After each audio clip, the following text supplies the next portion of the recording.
Nothing can stop the Drew. Welcome to my latest case, Last Train to Blue Moon Canyon. To start, choose Junior or Dear Hannah, here I am at the railroad station along with a handful of other detectives about to board a train bound for who knows where. The only person who knows where we're going is Lori Gerard. That's the young woman who invited everyone. Actually, she didn't really invite me. She invited Frank and Joe Hardy, and they invited me. And I've always wanted to join forces with the Hardy boys. I just hope this doesn't turn out to be another one of Lori's silly attempts to grab publicity. Some people can be a little too rich and a little too famous for their own good. Wish me luck. Love, Nancy. Well, people, now that our little orientation tour is over, let's get started. Okay, I, again, am Lori Gerard, and the first thing I want to do is thank you all for coming. John Gray. I am so thrilled that you're taking time out from that TV show of yours to do some ghost hunting here with us. I mean, Ghost Chasers is like the best cable show ever. And Charlena Purcell. I cannot tell you how much I adore those romance novels you write. Your characters just seem so real. And all that stuff you know about the Old West, you are just awesome. And Tino Balducci. Only the most famous police detective in the country. And then there's Frank and Joe Hardy. They're amateur detectives. My dad and their dad are old friends. And you must be the other amateur detective, their friend? Natalie? Nancy Drew? Whatever. All right, I'll bet you're wondering where we're going. Well, we're going to Copper Gorge, Colorado. Why? To solve the mystery of what happened to Jake Hurley, the man who originally owned this train. Because see, one day in 1903, this train was found in a place called Blue Moon Canyon, which was out in the middle of the Nevada desert. Only the engineer was on board, and he was dead. As for Jake Hurley, he had disappeared from the face of the earth. Oh, and two more things. Before he disappeared, Jake was rumored to have found the richest gold mine in the world. And the train he owned, this train, his wife Camille died on it while they were going to the gold fields. It was rumored to be haunted. She's gone. Oh my gosh. What in the world? What the? Hey, what's going on? People should never go tampering with things they don't understand. Oh, brother.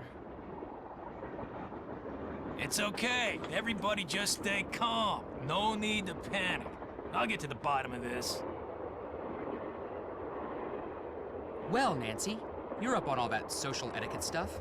What are you supposed to do when your hostess vanishes into thin air?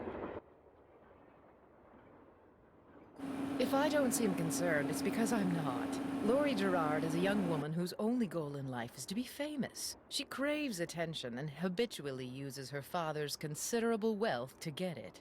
So you think her disappearing like that is just some kind of publicity stunt? I just think she couldn't resist showing off in front of all of us minor celebrities. What was your name again? Nancy Drew. You and I have actually met. Sort of. I called you not too long ago when I was at Shadow Ranch. You gave me some information about Dirk Valentine. Ah, Nancy Drew. You don't remember me, do you? No. What else do you know about Jake Hurley? Psst, Nancy! Come here. Excuse me for a second. I love how it all comes full circle, right? Whether you like it or not. Jake and his wife? Yes. From what I've read, Camille loved to sing and dance, even in death, apparently. Jake reportedly told people that after she died, he would sometimes see strange glowing lights outside the windows at night, bobbing gracefully alongside the train as if dancing with it. He said he found the sight very comforting. I suspect normal people would have found it terrifying.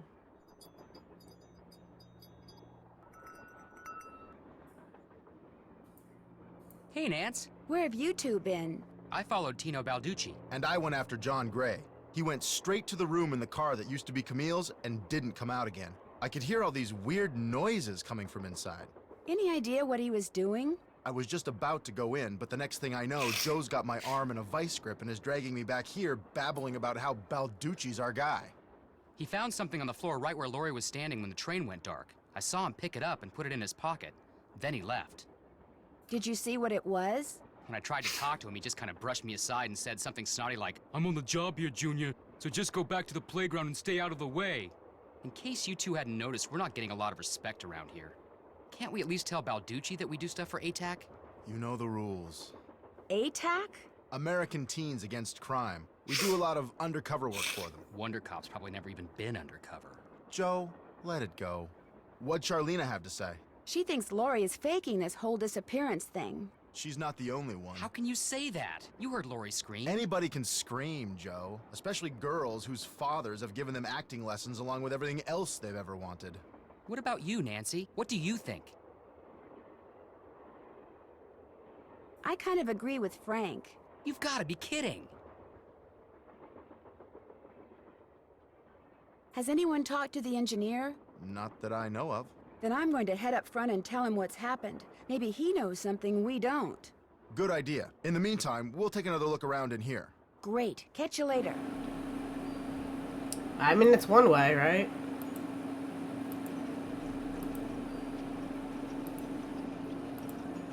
A square and a duck. It looks like this thing opens up. But how? This door goes outside. Opening it now would not be a good idea. Looks like some sort of steam valve. Those all pipes are connected. Well, that's probably a weird thing. Engineer, what do you want? Hello, I'm one of the passengers, and I just thought you should know that Lori Gerard has disappeared. So? Did you know she was going to disappear? Hey, all I know is I take orders from Miss Gerard, okay? Right now my orders are to get this train to Copper Gorge non-stop. And until Miss Gerard tells me otherwise, that's what I'm gonna do. Shouldn't you at least call the authorities? It'll be my pleasure, just as soon as Miss Gerard orders me to. But- Now if you'll excuse me, I got me a train to run. Well, he's helpful. And this almost looks like the face I'd give him.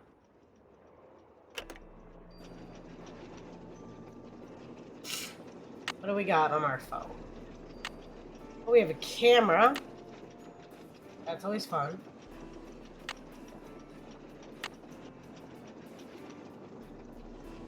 We have a message from your email provider. Dear valued customer.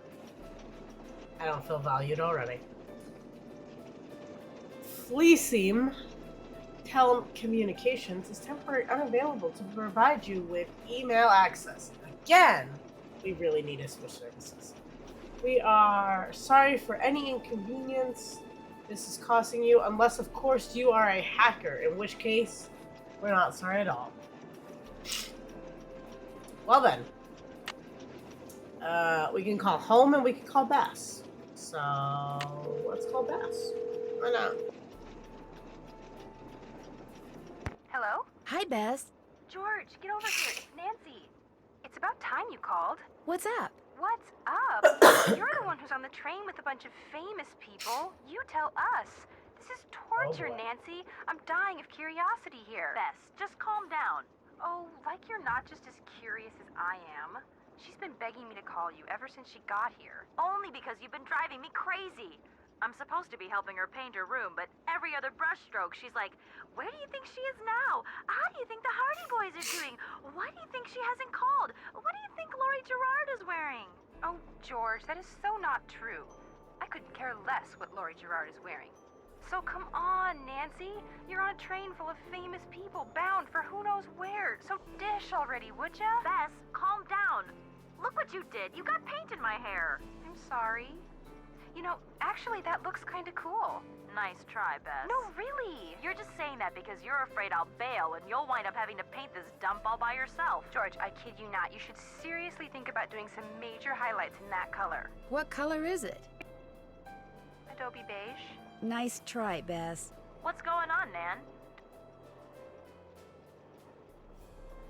Our hostess has disappeared. What do you mean, disappeared? I mean, the train went into a tunnel, everything went dark, and when the train came out of the tunnel, no Lori. She just disappeared. Publicity stunt. My thoughts exactly. Remember the time she was allegedly kidnapped from her Vegas hotel room? Yeah, the guy across the hall just happened to have a camera and got it all on tape. It made the evening news in practically every city in the country. And then there was her daring escape the next morning. Only it turns out she faked the whole thing. Of course, she claims her ex-boyfriend faked it to get back at her. She thought she was really being kidnapped. Like anybody believes that. Sounds to me like somebody has been spending a lot of time reading the tabloids. George has. Very funny. So what else is going on?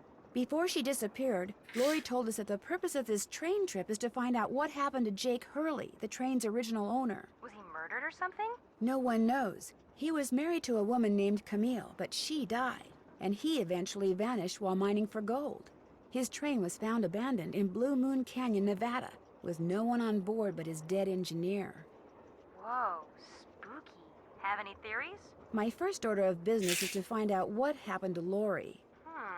So first Hurley's wife dies, then Hurley vanishes, then the engineer dies, then Lori vanishes. A pattern, maybe? Bess, do us all a favor and leave the detective work to Nancy, okay? Has either of you been to Copper Gorge, Colorado? Never heard of the place. Why? Well, that's where the train I'm on is headed. Apparently Jake Hurley buried his wife Camille there after she died on the train. She died on the train? Ew, creepy. Jake used to see strange lights at night bobbing alongside the train and thought it was Camille dancing. Super creepy. Yeah, I just got goosebumps. Which is hard when you're practically covered in paint. I'll talk to you guys later. We'll be right here. Yeah, washing the paint out of our hair. I feel like if you were covered in paint and it was cold enough, you would definitely feel it. Just saying. Okay. They're awkward. Let's keep going.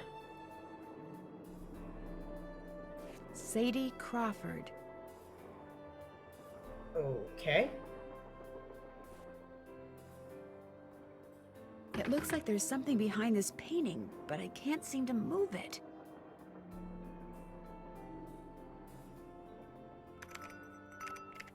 Yes? What are you working on? I'm writing my next book. I'm on a deadline, so until I write those two most wonderful of all three-letter words, the end, everywhere I go, my laptop goes, and every chance I get, I write. Remember when What else laptops do you were know that about big? Jake Hurley? You know, the man who originally owned this train? Wealthy, imaginative, adventurous, stubborn, egocentric, and most importantly, he was smitten at the age of 35 by a young French woman named Camille Voulet, who died about a year after they were married. Where was he Oh. from? East Coast, Philadelphia, I think. His parents were British aristocrats. Sometime in the 1870s, he decided to seek his fortune out west, so he had this train custom built so that he, and some years later his wife, could traverse the mountains and plains in relative comfort. Where did he meet Camille? I don't know that. The circumstances surrounding her passing are a bit of a mystery, too. All anyone knows for sure is that years after Camille's death, he showed up in Denver with a pouch full of gold nuggets and semi-precious stones, which he used to purchase mining supplies. He refused to say how he'd come by them, which of course led to speculation that he had found a fantastically rich vein somewhere. Although to this day, its existence remains unsubstantiated, and its location quite unknown. Well, I'll let you go. My publisher thanks you. Okay then. Oh my god, I miss stepping between the things on a train. Oh, brings back good memories. Pretty. Looks like some kind of gemstone.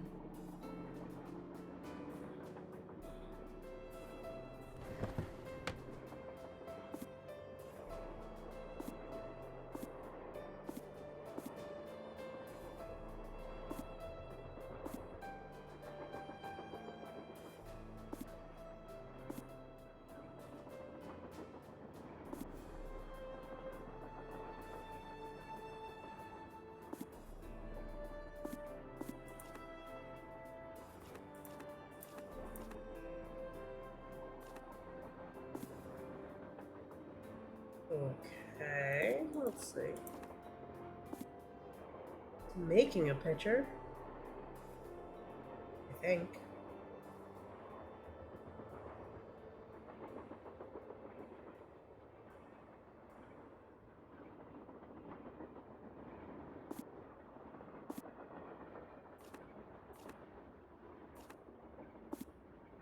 Nope, definitely not there.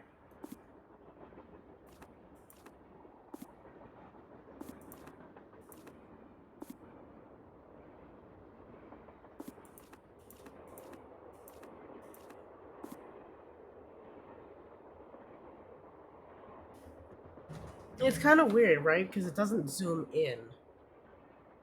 But it does give me the picture there, I guess. So I know this area should be down here.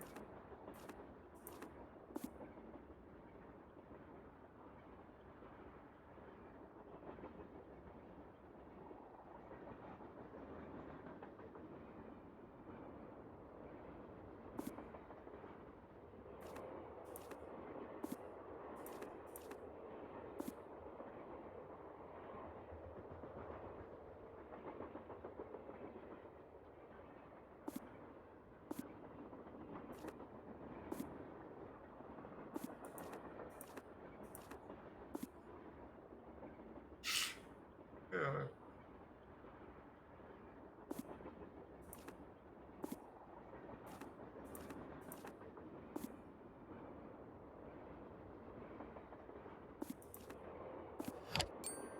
There we go.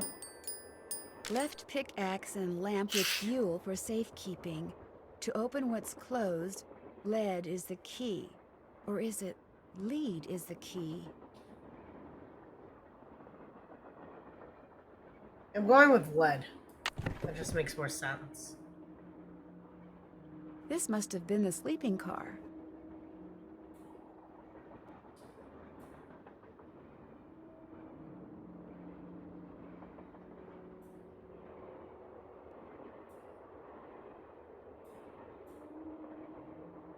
Tale of Two Dolls. Ill-tempered Edna could not get her way. She couldn't get Alice to come out and play.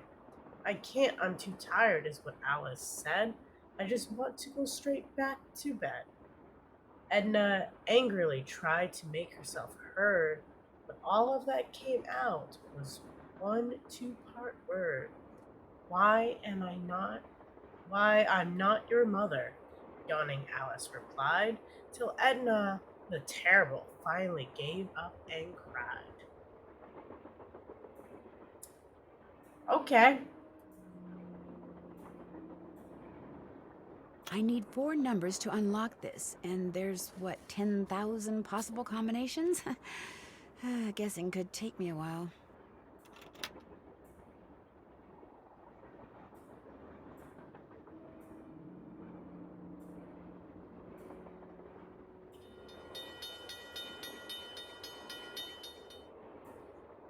Look, an emergency brake. Good to keep that in mind. Ah, I love these trains. Whee!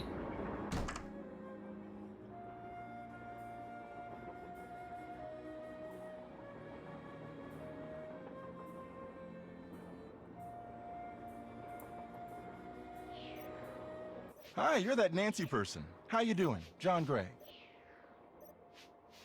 See, I hope you're keeping track of all these names. It's a pleasure to meet you. I've seen your TV show. Then I don't have to explain what I'm doing. Oh, heck no. Why, you're measuring the who'sy-whatsism with your trusty gizmometrometer thing. Yeah. Right now I'm taking time-lapse electromagnetic readings and recording background noise. This was Camille's private car. If she had something to do with Laurie's disappearance, analyzing these readings may give me a clue as to Laurie's whereabouts. Do you really think that a moving train can be haunted? Sure. A train is basically nothing but a living space on wheels. And just like a house or a hotel, its walls can capture and hold energy, however infinitesimal, whatever its source. You see, what to most people are ghosts are actually temporary distortions in local electromagnetic fields caused by the presence of residual psychic energy generated by the person or persons who frequented that particular locale. That's my working theory, at least. That's very interesting. It's all very scientific. But the fact is, Lori's missing, and I, for one, am doing everything in my power to find her. The vibes I'm getting make me think she could be in serious trouble. Charlena Purcell thinks Lori is just playing some kind of joke on us. Charlena Purcell writes romance novels. End of comment. Is Lori a friend of yours? First time I met her was when I boarded this train with all the rest of you. I knew her by reputation, of course, like everyone else who reads the tabloids. It doesn't appear that anyone aboard this train is her friend. Maybe she planned it that way. You mean so we'd concentrate all our efforts on finding Jake Hurley? Possible, although she really doesn't strike me as being the planning type. What do you think of Tino Balducci? I kind of feel sorry for the guy. After catching those bank robbers, he can't just be a good cop anymore. He's got to be a great cop. Tough to perform under that kind of pressure. I won't keep you any longer. Take care.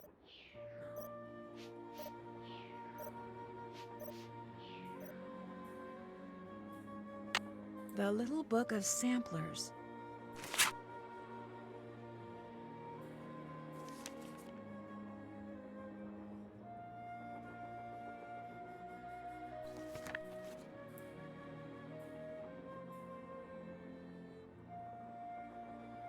This looks like some sort of game.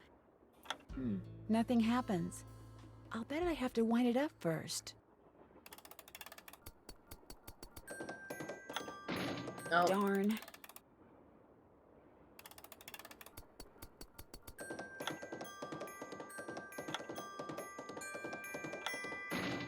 I clicked the button. There's a delay with that button, I'm just saying.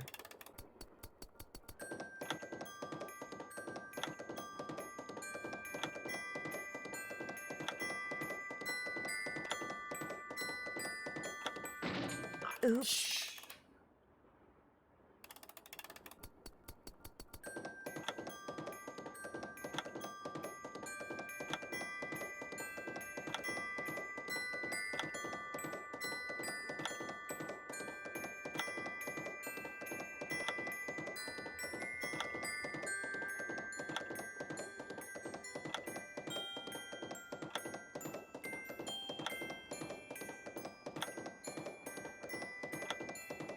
I did it!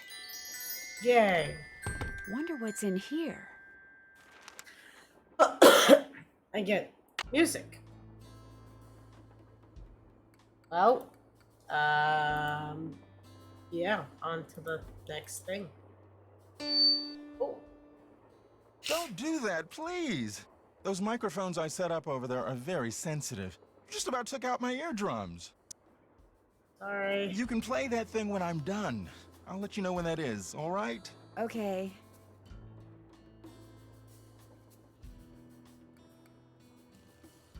I can't play anyways. That's all good. Looks like Camille was teaching herself how to play the piano. Thomasina O'Neill. Alright. It's locked.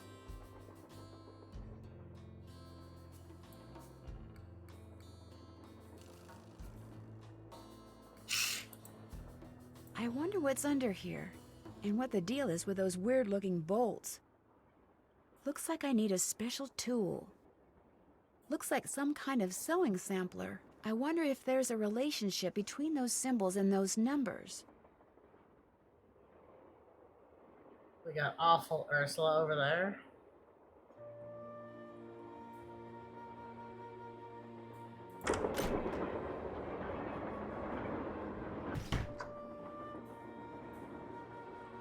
Hey, Nancy, right?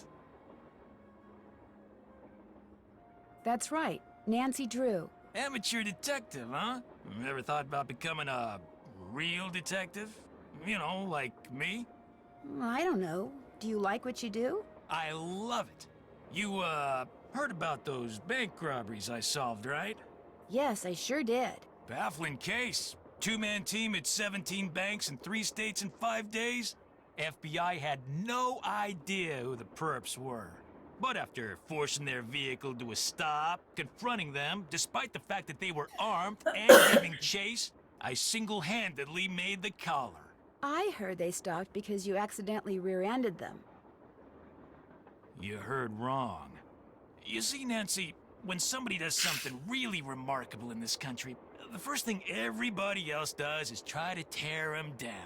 Reporters, late-night comedians, even some of my fellow officers. All have been spreading vicious lies about me. Why? Because they've never done anything remarkable in their sorry little lives, and they're jealous. Anyway, you should look around in here. Lots of interesting stuff. This was Jake's private car, you know. I understand that you found something on the floor in the dining car. Yeah, at first I thought it was an old coin, but it turned out to be some kind of slug. Where do you think it came from? Probably been lying there for 100 years. May have served a purpose back then, but now, worthless. May I see it? Sure. In fact, here, keep it. Wear it around your neck or something. That way, when people ask you where you got it, you can tell them Tino Balducci gave it to you. The Tino Balducci. Oh, thank you. What else can I do for you? So, what do you think happened to Lori? Well, she could have been kidnapped. She could have been tossed off the train. She could be hiding from us. But I obviously won't know which until I've gathered all the facts. So, you're gathering facts? Of course. It may not look it because that's my style. I'm a low-key kind of guy. But hey, don't worry. I'll know the facts when I know the facts. The truth can't be rushed, you know. Have you had a chance to talk to Charlena Purcell? Now, why would I want to do a thing like that? You don't like her? I can't stand those sappy books she writes. And seeing as I said as much during an interview on national TV once, it's a pretty safe bet she doesn't like me. Have you talked to John Gray? The ghost guy? Total quack. Only reason I talked to him would be to arrest him for fraud. Thanks for your help. Anything for a fellow detective. Thanks. Wonder what Jake used this for.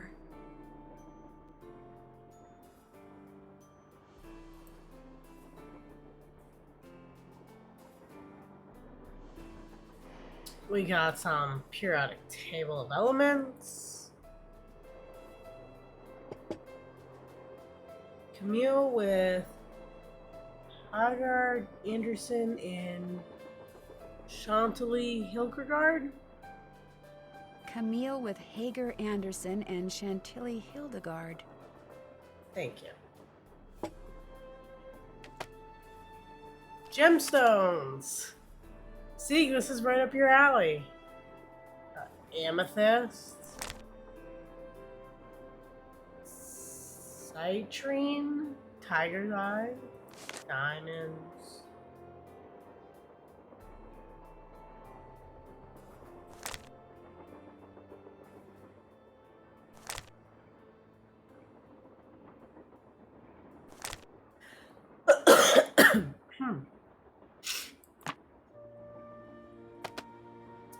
Looks like an old-fashioned cigar box. Wonder why it's locked. And what does AG mean? It's AJ Silver. Yeah, see, I remember some things. It's not from when I clicked on it before, I swear. I just looked at it generally. Chemistry. Sometimes it never leaves. So how do I spell silver with colors, I guess?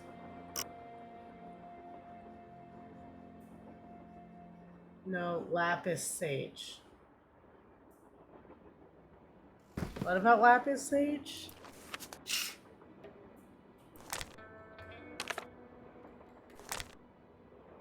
Or they didn't have this in the book? Is that the one you were upset about?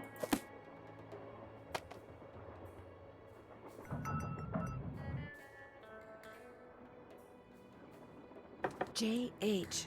For Jake Hurley, obviously. Must be Jake's insignia. Sorry, see. But there is a part where I vaguely remember needing to know things about gemstones. Just saying. Pipes.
There, all done.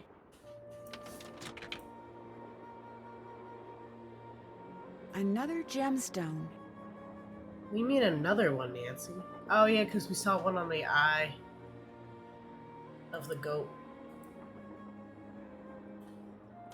Eliza Sandberger.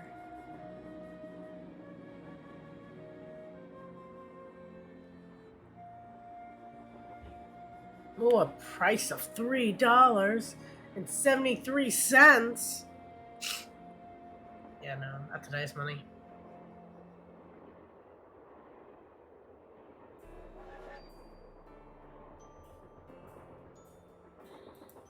An old scale. Strange. It seems to be built into the wall. It's locked. Those symbols look like the ones I saw in that sample.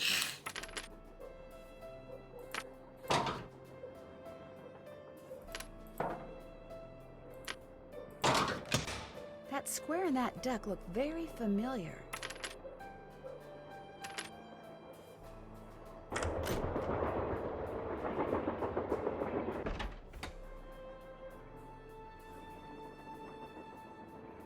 Those look like steam pipes. Which I'm still working on, so probably no steam in them.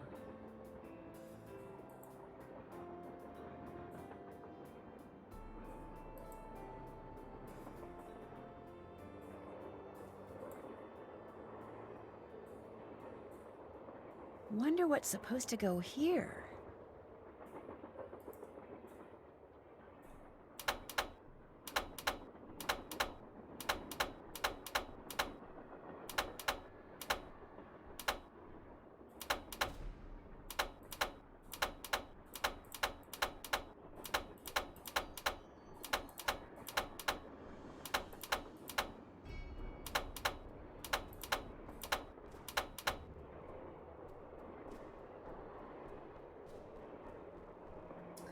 Well, I have a note of this in my notes, but I think it resets every time because that's not the same order, so going to be fun.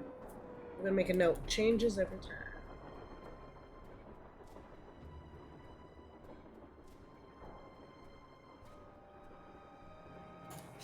So we got that one, this one.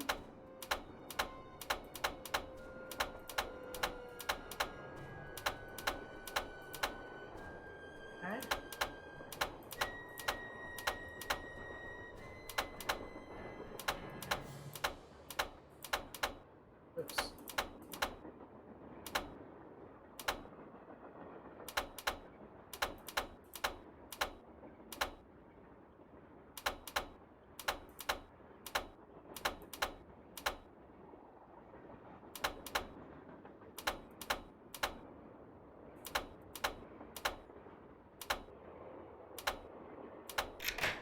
There we go.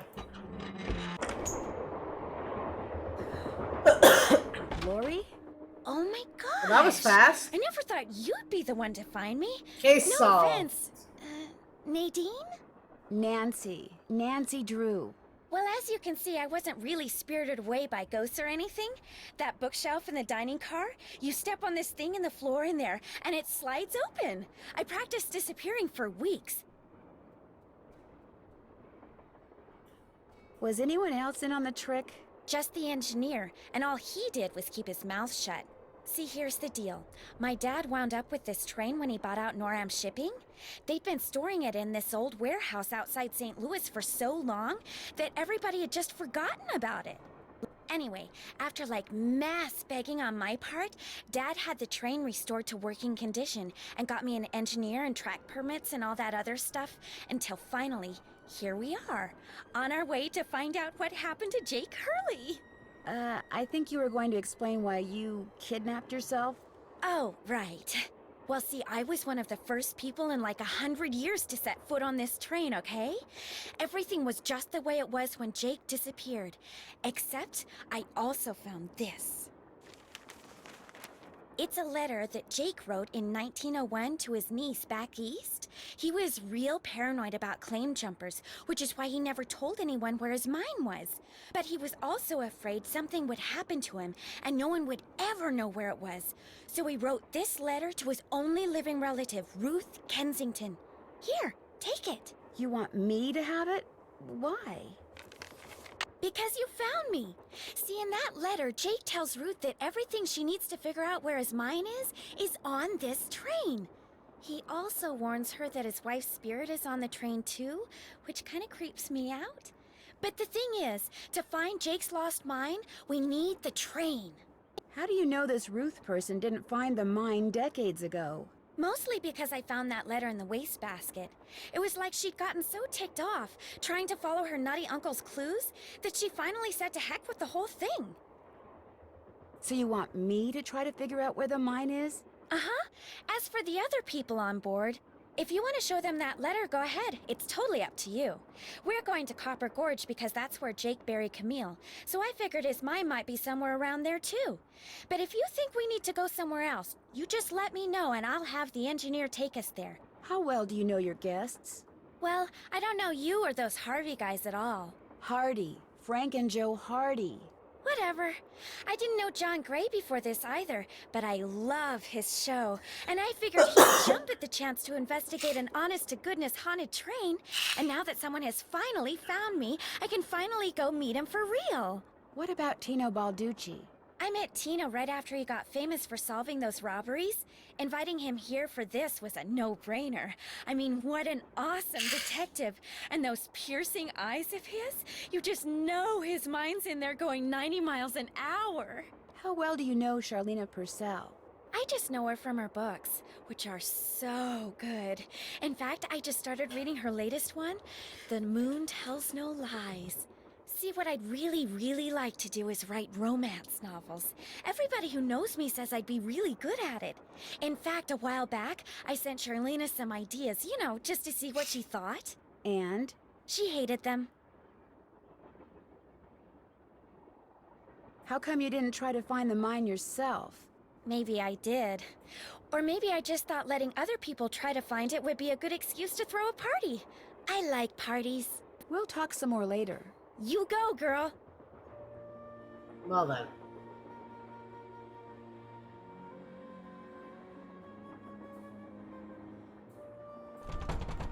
Locked, naturally. I wonder how you open it. Wonder how you're supposed to get this open. Looks like a dance floor, maybe? They're cute. I'll give them that. Wait, I got something on here.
Oh no.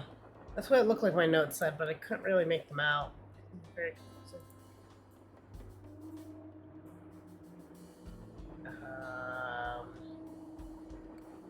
Like a word search?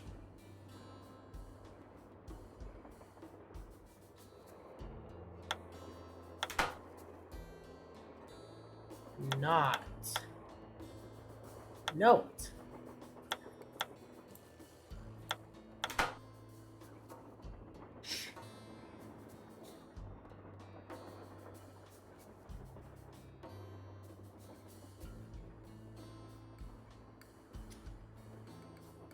no idea.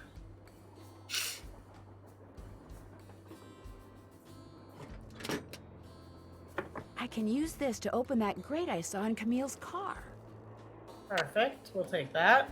I think that's like one of the first items we've grabbed. We've got like nothing. My klepto Nancy side is sad. Okay. So let's see what we got. Forget which one that was.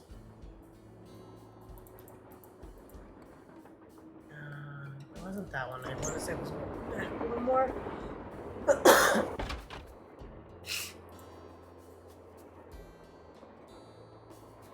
That tool I saw in the There we go. caboose. I bet that's what you use to unscrew these bolts.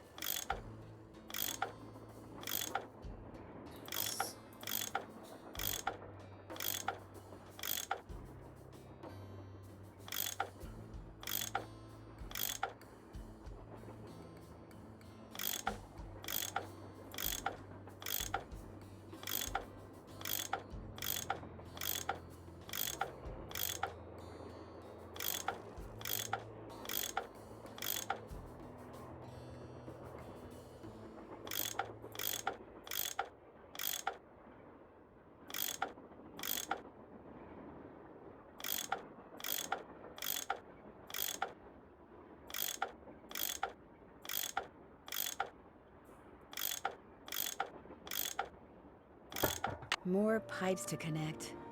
That's okay, Nancy. Oh.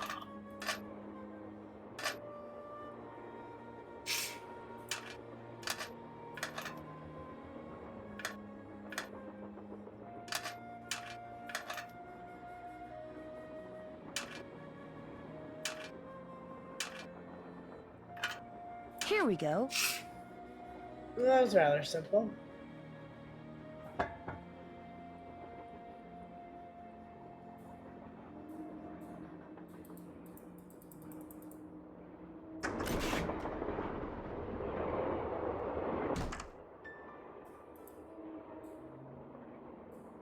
I haven't figured out what numbers I need for that yet.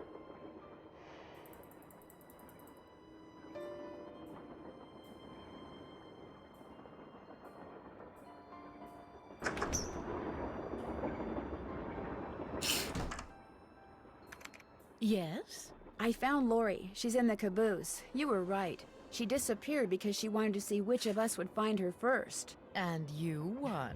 Congratulations. Did you know that Lori wants to be a romance novelist? Doesn't everyone? Have you discussed any of her ideas with her? No. Could we please talk about something a little more pleasant? The others on the train, John Gray and that police detective, do you know them very well? I don't know them at all. Needless to say, I don't watch television, so I've never even seen Mr. Gray before. Although I do know that his profession, if you can call it that, is rife with crackpots. As for Mr. Balducci, from what I've read, his success in solving those robberies was less a matter of talent and more a matter of being in the right place at precisely the right time.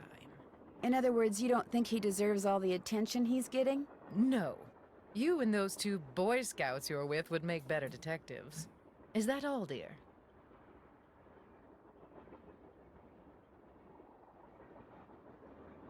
Thank you, Sieg.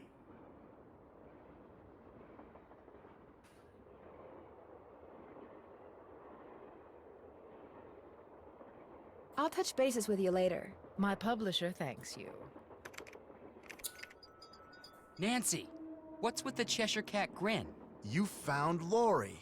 Yep, she's holed up in the caboose, and as a reward for finding her, she let me have this. It's a letter from Jake to his niece in which he leaves clues telling her how to find his mine.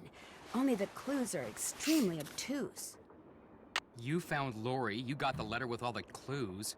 Guess you don't need us anymore. Oh, Joe, quit pouting. Want any help? Are you kidding? You bet I do. Now you're talking. It stands to reason that the only person other than Jake who had to have known the location of Jake's mine was the engineer on Jake's train. Very true. Not necessarily. Jake might not have told him the exact location. Maybe he just had him drop him off somewhere nearby. Well, still, we'd be way ahead of the game if we knew where that drop-off point was. If the engineer had any surviving relatives, we may be in luck. The guy died more than 100 years ago. How are we supposed to find out his name? Maybe Charlena What's-Her-Face could tell us how to go about it. Good idea, Frank. I'll ask her. See you in a bit. Sounds good.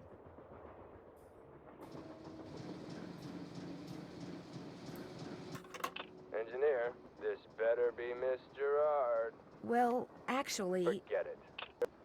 Oh. This hangs up on me. Roll.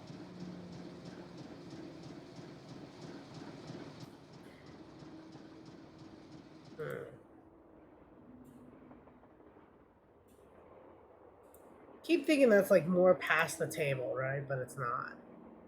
An eagle. Where else have I seen an eagle?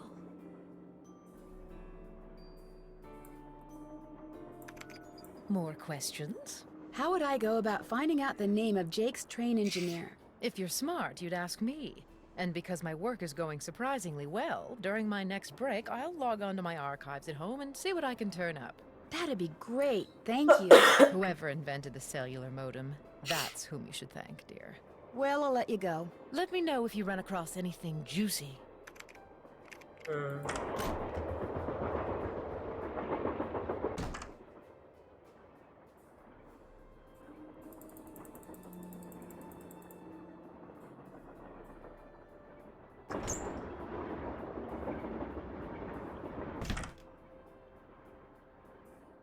Oh, wait, I think I figured out something. The 3rd of November, 1901, from somewhere in Colorado. Dear Ruth, Somewhere in I know that Colorado. we've never met, but now that your father, my estranged brother, is gone, you are my only living relative. I am writing to you to tell you about my mine before I, too, depart this earth, and its location is lost forever. I cannot tell you outright where it is, lest this epistle fall into the wrong hands, but with the information which follows, and with my train, which shall be yours upon my death, I promise that you'll be able to find it. First, but to retrieve his name, you'll have to give the dolls an order. This will require looking inside Camille's dancing shoes for the name of their maker, and wearing the shoes as you perform her favorite step on the dance floor. As for my beloved Camille, she has 4 words for you, words which, when translated into numbers and used in combination, will help power my projector. But alas, she's taken them with her to her grave. So go to Copper Gorge, Colorado, and pay your respects, and let some of her goodness rub off on you. I promised Camille that this train would always be her home. In return, she promised to never leave, and indeed she never has. People say I'm crazy, but I've seen her, and heard her, and feel her presence on the train even today, 20 years after her untimely death. So above all else, my dear niece, let nothing happen to my train. It holds wonderful things. Kindest regards, Jake Hurley.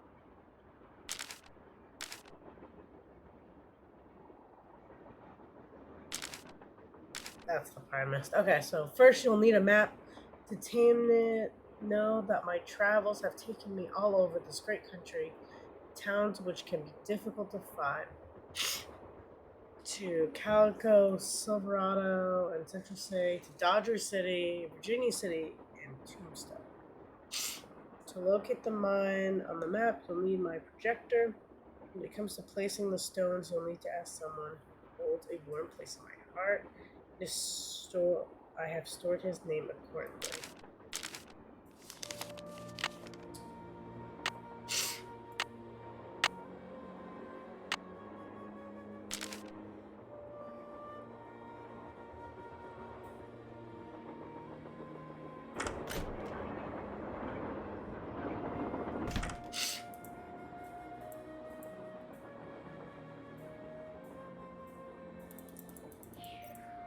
What's up? I found Lori safe and sound in the caboose, so I guess those vibes you got about her being in serious trouble were wrong. Strange. My vibes are never wrong. What's even stranger is I'm still getting them. So maybe they're not about Lori. Maybe they're about you. I'm confused. Are you a scientist or a psychic? I happen to be both. What's commonly referred to as psychic phenomena is all a matter of energy. Just because we don't know where that energy is generated or how to measure it yet, doesn't mean that it doesn't exist. Trust me, either you or Lori is, or soon will be, in big trouble. Could you be more specific? Unfortunately, no. Well then, that's useful. Well, I'll catch you later. Take care. So at some point, I will get a threat. Ah, the world of Nancy.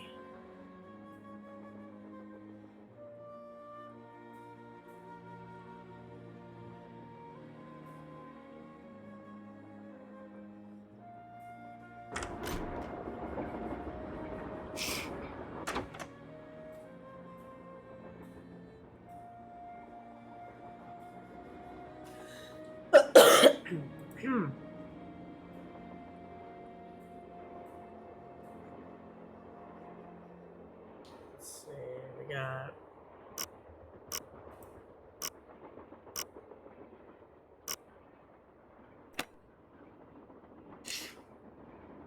orange,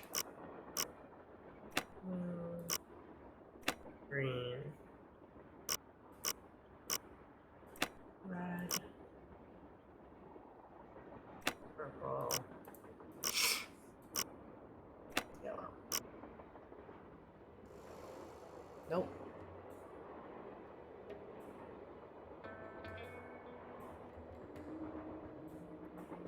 Well, it's the little lady detective. What do you need? I found Lori. She was hiding in the caboose. Oh, yeah? She disappeared because she wanted to see who'd find her first, which is why she left that clue behind. That slug? I mean, I knew that slug was a clue. That's why I gave it to you. I mean, I could have found Lori no sweat, but I thought, hey, why not give somebody else a shot? And you came through. Nice job. Thank you. But look, from now on, if you come across anything that may have something to do with Jake Hurley and his mind, let me know, okay? Just so I can, give you advice, help you sort things out.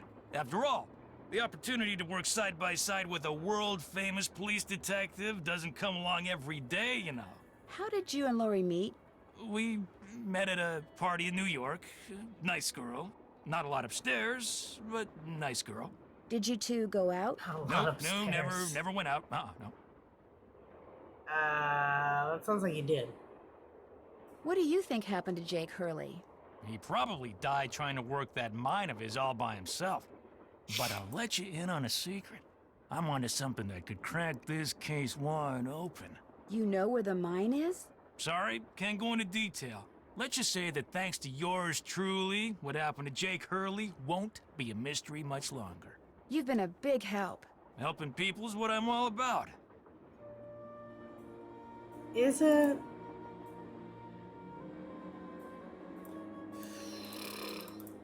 Okay.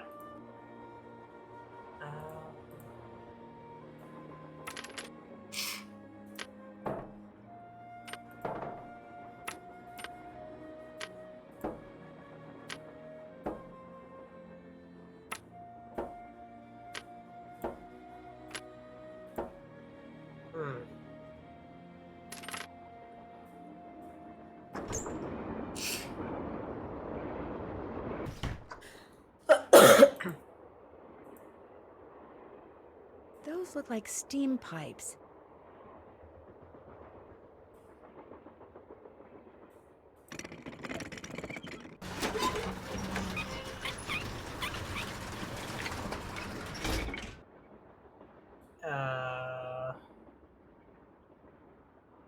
Okay then. That must be the projector Jake mentioned in his letter to Ruth. If those are candle holders, they are very strange.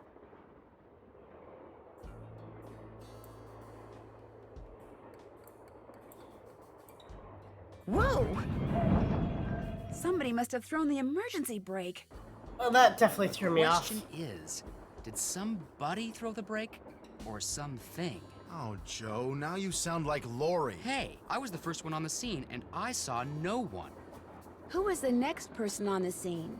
John Gray. Then Balducci came bursting through one door while Frank and the engineer came through the other. Boy, was that guy ticked.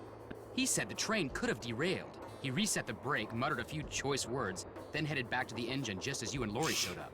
Everybody was there except Charlena. I don't think she left her laptop the whole time. Do you think she could have thrown the brake and snuck back to her laptop without your seeing her? Not likely, but possible, I guess. The question is, why? What did she or anybody else stand to gain by stopping the train? Answer? Nothing. Which is why I think we should at least consider the possibility that something less human in nature may be at work here. Ah, Joe. I'm going to see if Balducci's done dusting for fingerprints. Catch you later. More questions? Would you like to see the letter that Lori gave me as a reward for finding her? The one in which Jake Hurley supposedly tells his niece how to find his lost mine? No, thank you. I happily leave it to you to try to solve the mystery of his disappearance. You can afford to look foolish, dear. I can't. Do you have a theory as to who pulled the emergency brake? Well, I know it wasn't me. I assume it wasn't you, and I highly doubt it was Lori. So that leaves those two friends of yours, Mr. Gray and Mr. Balducci. What do you think their motive was? I don't know about your friends, but perhaps those other two simply thought it would be fun. Boys will be boys. Were you able to find the name of Jake's train engineer? I came across 3 references to the fact that Jake had an engineer, but I'm afraid none of them included his name. I failed. Sorry. Aren't you even going to try finding out what happened to Jake Hurley? No time. The only reason I haven't insisted that Lori release me from all this silliness is there's always the possibility that what happened to him has the makings of a bestseller, although I highly doubt it.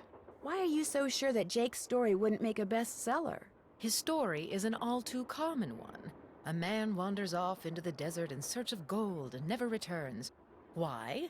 He either doesn't have enough food or water, or he encounters hostile natives. But why was his train found out in the middle of nowhere with just the dead engineer on board? That does make the story a little more interesting. My guess is the engineer got tired of waiting for Jake to return, took off in the train to get help, and died of a heart attack along the way, after which the train rolled to a stop in Blue Moon Canyon. Anyone experienced enough to single-handedly run a steam engine would have been quite a bit older than Jake. What do you think happened to Camille? She probably died of something mundane like pneumonia or even measles. Now, if it was wintertime when she died, and they were in the mountains, Jake no doubt kept her body on the train for months before he buried her, which is rather delicious in a morbid sort of way. Well, I'll let you go. Remember, if it's juicy, I want to know about it.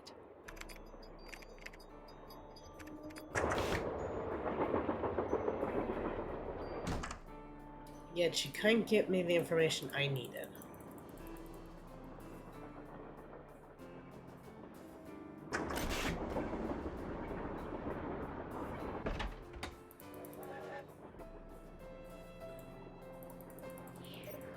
What's up? So are you making any progress in here? Oh yeah, not only am I getting some real unusual EMRs, that's electromagnetic readings, but take a look at this. You've got something? I set up a camera and took some time-lapse photos. Sometimes I was in the room, sometimes I wasn't, but somewhere along the line, I managed to get a shot of Camille. Where? You don't mean that little blob, do you? Yep, that's Camille. Okay. You're skeptical. That's cool. Just remember, the key word when it comes to ghostly phenomena is energy. That blob is the result of Camille's residual life force, spirit if you will, reacting with the chemicals in the photographic paper. Couldn't it just be a flaw in the photographic paper? Okay, it could be that too, but it's not. Trust me. I won't keep you any longer. Take care.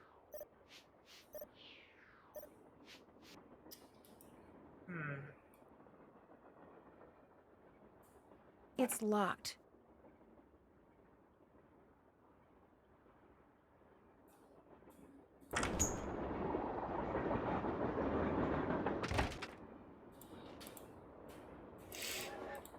Glad you dropped in. Lori told me she'd given you a letter from Jake Hurley that says how to find his mine.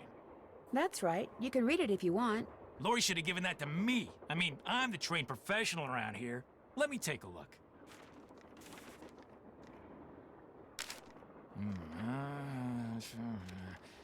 I've seen enough. 2 words. Useless. Those are just the rantings of a guy who spent way too much of his life swirling mud around in pans under the hot sun. 5-star nut job. You don't think there's anything helpful in there? Nada. Did you find any fingerprints on the emergency brake handle? None that were any help, thanks to Casey Jones up there. I told the old geezer not to touch anything, but he went and got his big, fat, oily paw prints all over the place. If we didn't need him to drive the train, I'd charge him with obstruction of justice. Did you do anything else besides look for fingerprints? Of course. As a matter of fact, I found this. Probably fell out of the perp's pocket while he was yanking on the handle. Looks like some kind of thermometer. Yeah, like the kind a certain ghost hunter uses on that bogus show of his. You think John Gray threw the brake? But why would he do that?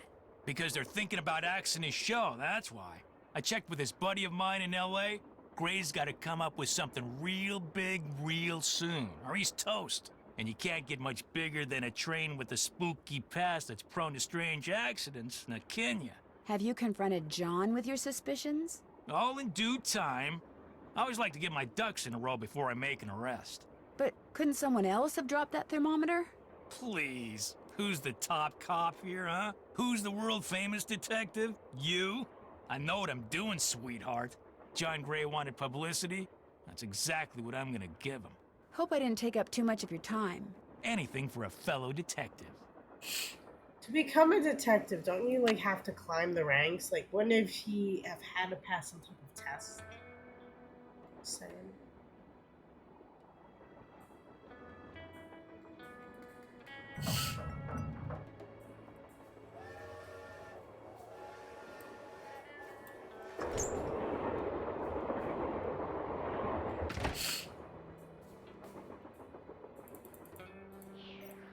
Hey, glad you stopped in. You gotta listen to this. What have you got? I put this digital recorder in the corner where Camille showed up in that picture and turned it on so it would just keep recording.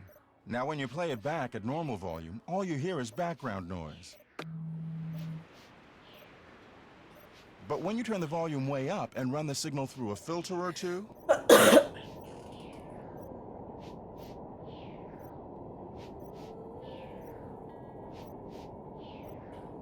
hear that? I hear something. It kind of sounds like a woman singing. Not just any woman. Camille. Camille. So be careful what you say in here. She's listening. Are you by any chance missing a small digital thermometer? Yeah, as a matter of fact, I am. When I went through the box I'd packed them in, that one over there, I came up one short. I was hoping to set up at least 6 in here so I could check for cold spots. Packing peanuts. How did you know I was missing one? Because Tino Balducci found it by the emergency brake handle when he was dusting it for fingerprints. And now he thinks you're the one who pulled it. That's ridiculous. I didn't have any reason to pull the emergency brake. Is it true that your show is in danger of being canceled? Newsflash, my show was canceled. Happened last night. But what nobody knows yet is that it's been picked up by a major TV network. Not only am I still on the air, but I'm sitting prettier than ever. Any other questions? Were you in this room the whole time prior to that emergency brake thing? Of course not. I made a couple of trips to my compartment in the sleeping car to get more equipment. But did I get an overpowering urge to pull the emergency brake while I was there? No. I won't keep you any longer. Take care.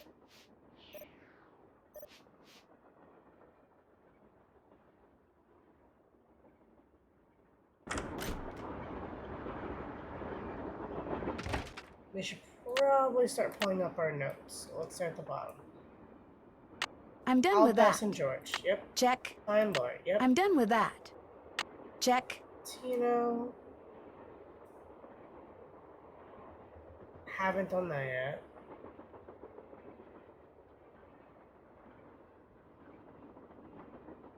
Check. Did that.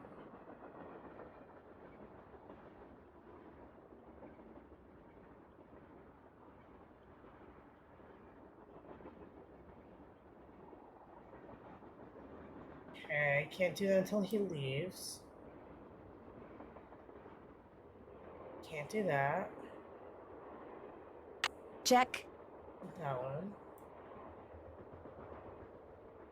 I'm done with that. Read the letter. Finish that. Use the word Check. tool. Finish that. Can't check that off yet. See if you can discover who threw and why. Did I'm done with that.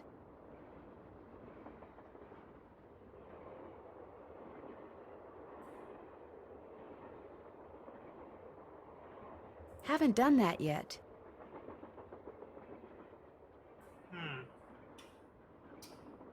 Let's see.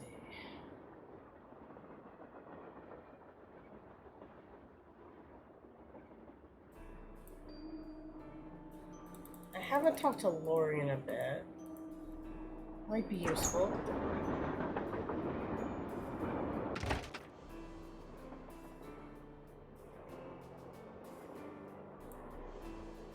Oh, drawers.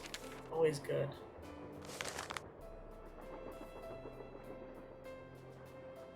Naughty Tina's face, tears.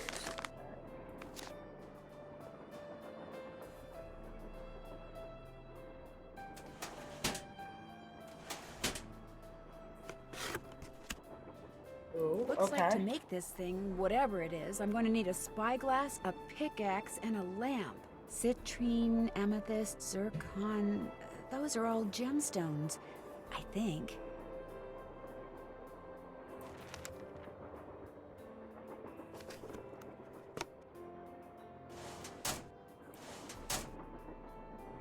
Silver. What do all those colors have to do with silver?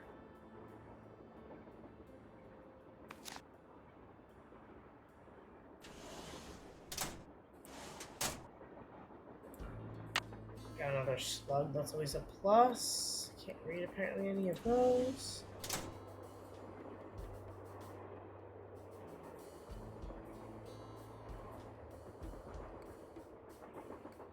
Looks like I need to enter 8 letters into this thing. The question is, which 8 letters?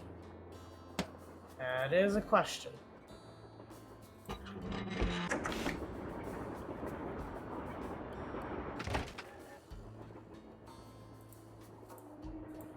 Yes? I hear that Tino and you used to be an item. How did you know that? I'm a good detective, remember? We went out a couple of times, yeah. As for why we Knew it. stopped going out, you'd have to ask him.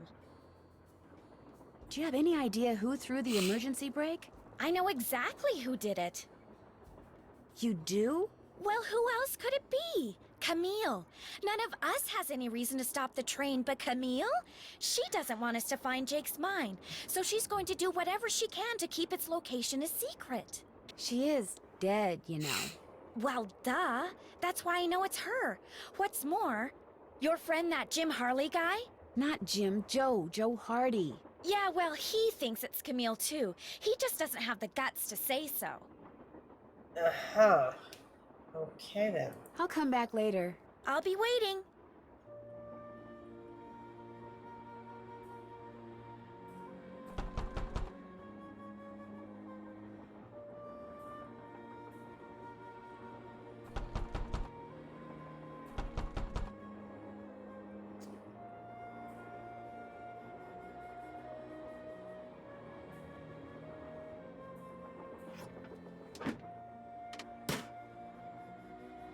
I wonder if this has something to do with that list of cities Jake mentioned in his letter to Ruth. Oh yeah, there was a bunch of cities.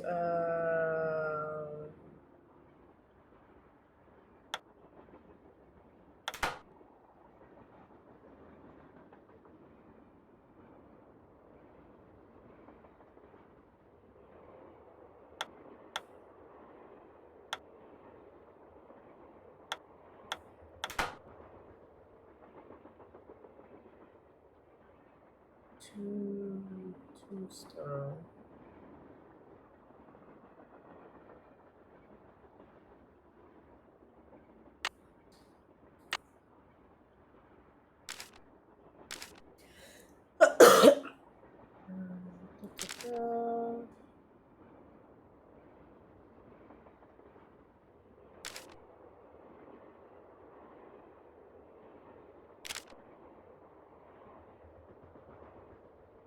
Calico. Okay.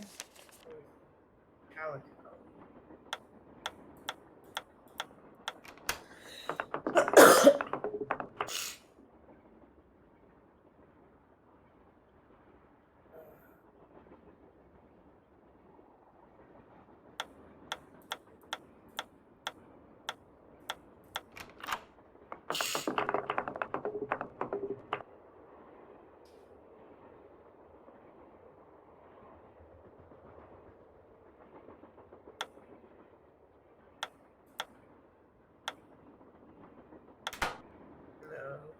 What we got?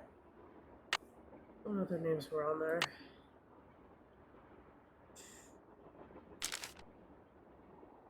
Got that one. I got that one. Central City, Dodge City.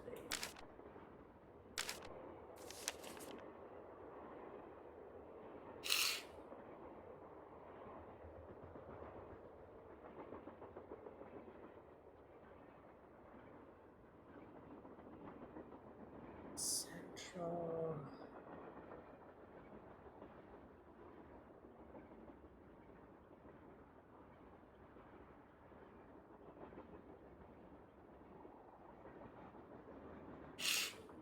Hmm.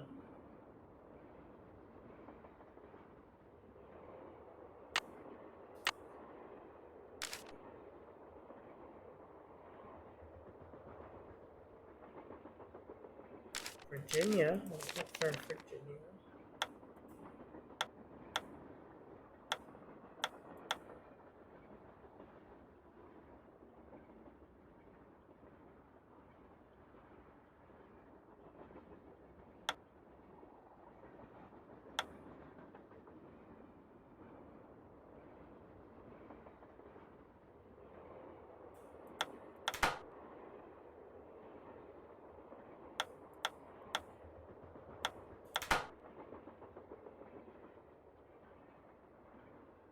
I'm assuming it's gotta connect somehow, right?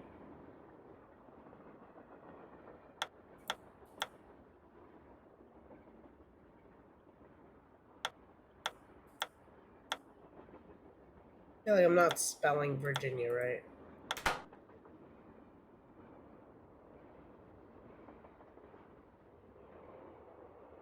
Tombstone.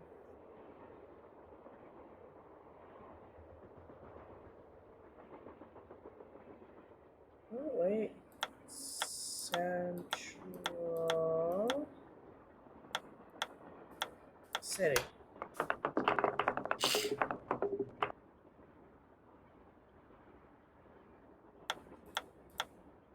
Dodge City.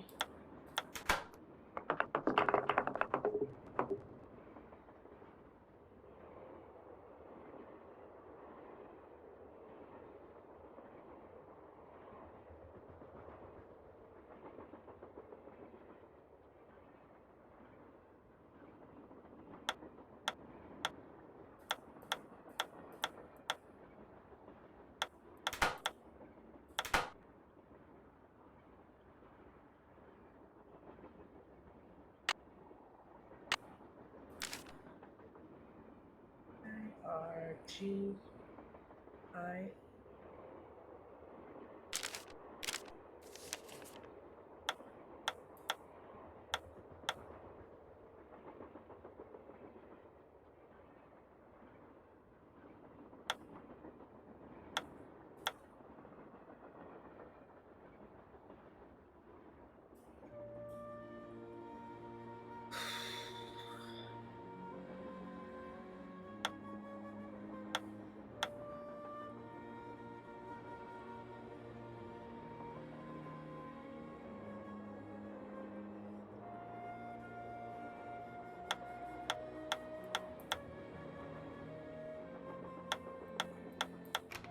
There we go.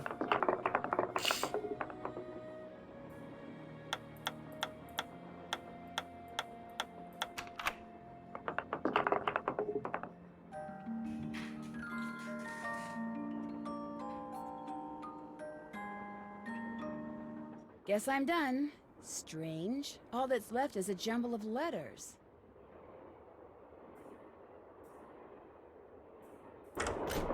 Helpful. This needed letters. So N V R Z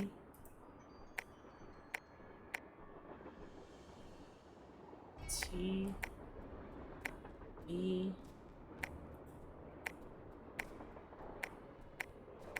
A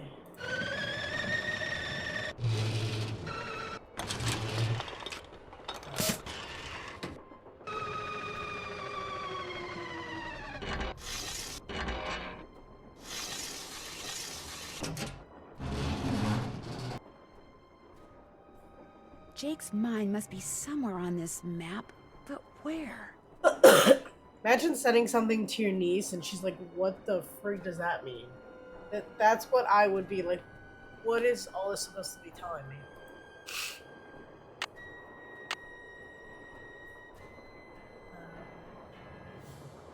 Check.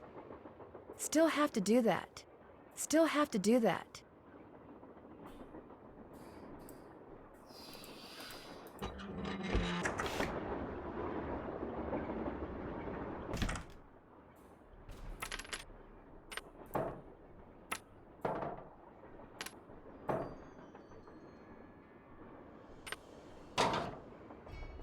Okay, got that one.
We have this. Oh, it's orange, blue, green, red, purple, yellow. Wilson carbide and acetylene works. Always your friend, Thomas Wilson. Looks like a pattern for some kind of dance step. Maybe I'd better keep this.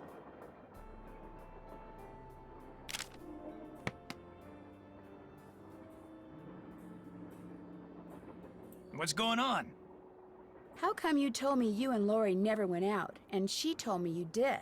Don't you ever stop asking questions?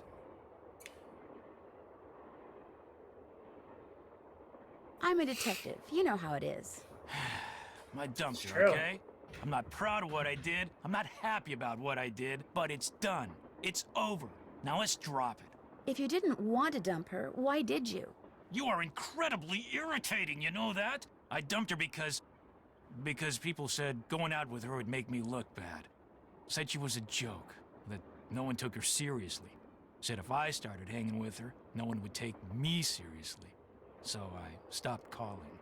Did you ever tell Lori any of this? No. Now take a powder. I don't feel like talking anymore.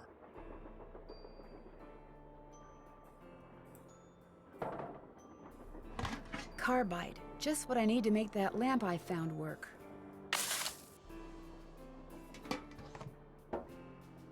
Taking these random things in front of him, and he's like, yeah. That could be one of the gems I need. Maybe Tina will let me take a closer look. Still don't feel like talking. Okay. Guess we'll move on for now.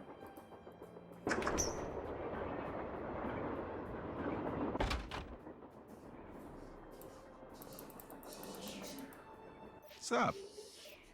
I won't keep you any longer. Take care.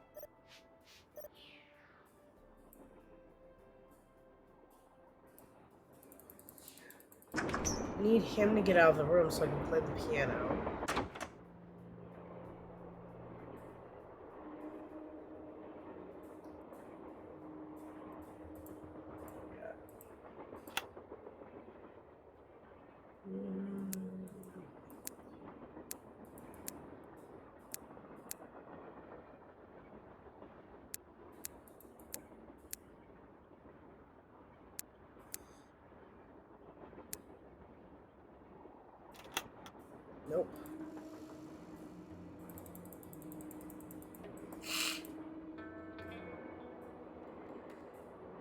Need your eyeball. Thank you.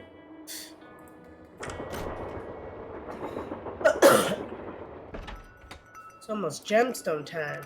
More questions? I'll let you get back to your writing. My publisher thanks you. Nancy, you missed it. Missed what? The argument of the century. Joe, he's exaggerating. Aw, come on, you heard them. They were ready to tear each other to shreds. Who? Charlena and Lori. All we heard was the tail end of it, and unfortunately, we really couldn't make out what they were saying. So you don't know what they were arguing about? No. But whatever it was, both of them were absolutely out of their minds, livid. And it would probably be a good idea to find out why. Let me look into it. I'll talk to you later, okay? You know where to find us.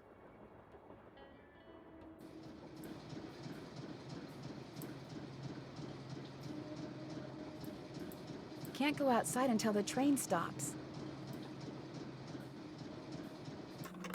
Engineer, Hi, I'm Nancy Drew. I talked to you before, very briefly. you're not the one who pulled the emergency brake, are ya? No. Good.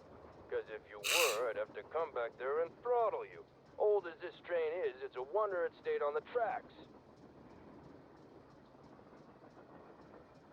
Is there any way that brake could have been activated accidentally? You pull on the handle, the wheels lock. You don't pull on the handle, they don't lock. Did somebody pull on the handle by mistake? I guess it's possible, but if you ask me, anybody that stupid has no business being on a train, or anywhere else for that matter. Now, if you don't mind, I gotta get back to work. And the mystery continues. Let's see what we got. Gotta get that. Still have to do that. Haven't done that yet. Finish that. Can't check that off yet. Guess there's more that we're still looking for. I'm done with that. Can't check that off yet. Can't check that off yet. Haven't done that yet. Can't check that off yet. Haven't done that yet. I tried to tell them, but then they told me about the fight. Can't check that off yet. Haven't done that yet. Back already? Balducci wants me to share everything I find out about Jake Hurley with him. I'll bet he does. He just doesn't want you to show him up again. Yeah, he wants you to do all the legwork so at the last minute, bam, he can swoop in and grab all the credit. I wouldn't tell him a thing, Nance. Unless it's to get lost. I found a diagram for some kind of contraption that Jake designed, but to operate it you need his pickaxe and some kind of lamp or lantern, which it looks like he gave to somebody named Buell. Joe, show her. Show her what? That old picture we found. Okay. We found this on the bookshelf. See? Buell's Supplies and Pawn Shop. That's gotta be the same Buell Jake gave his axe and lantern to. Yeah, 100 years ago. And the guy was a pawnbroker, Frank. The stuff's probably long gone. Or maybe it's still somewhere in Copper Gorge. Well, that's where we're headed, so let's just hope for the best. Right. Tino found one of John Gray's thermometers by the emergency brake handle and is getting ready to throw the book at him. John Gray threw the emergency brake? Why would he do that? Tino thinks it's because John's TV show is in danger of being canceled. But when I asked John, he told me his show was just picked up by a broadcast network. I still say there's less to all this than meets the eye, if you get my drift. I get your drift, Joe. I have lived with your drift for years. I am saddled with your drift. All right, all right. See you in a bit. Sounds good. Totally get his feeling there. Oh, there's stuff in here. That's it? This is all I get? Is this useful for anything? Lippy's fins. More questions? What were you and Lori arguing about earlier today? Lori and I? We weren't arguing. We were simply discussing a topic about which both of us are passionate, that's all. Were you discussing her wanting to be a romance novelist? No. And even if we were, that's really none of your business. I know that sounds harsh, but really, Nancy, eavesdropping is so tacky. Actually, it was Frank and Joe Hardy who overheard you. They said I should talk to you before they gave me all the gory details, but since you obviously don't want to tell me your side of the story, I'll just have to get the scoop from them. No, you don't have to do that. A storyline that Lori submitted to me found its way into my last book, despite the fact that she never received compensation for it. She's reading the book now, and when she got to that part, she freaked. You stole one of her ideas? She had no business sending me unsolicited material. But technically, yes. Now, legally, she can't prove anything, and I'm certainly not about to admit anything. And it's not as if she needs the money. But that's what we were arguing about. For what it's worth, I'm going to talk to this producer I know to see if he'll cast Lori in his next movie. It'll help ease my conscience, and who knows? She could wind up being a star. I mean, she is blonde. I mean, if she sent you I'll an let you get email, back to there's your a writing. Remember, if it's juicy, track history I of want it. to know about it.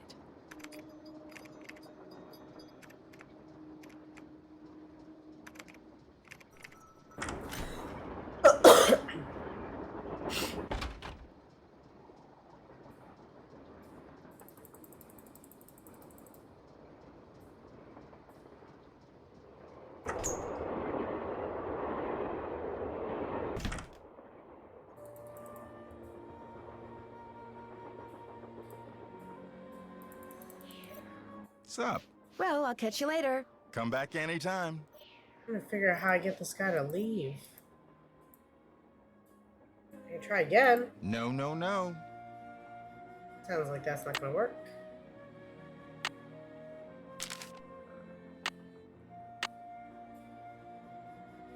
Don't even think about it.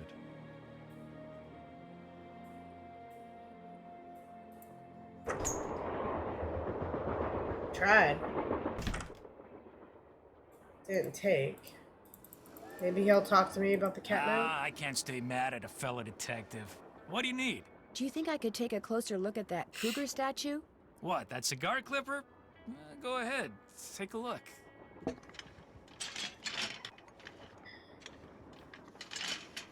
I'll bet I need this stone to build that thing in the diagram I found. But if I remove it now, Tina will know I'm onto something. Interesting. I just wanted to get a good look at it, that's all. What else can I do for you? Hope I didn't take up too much of your time. Not a problem.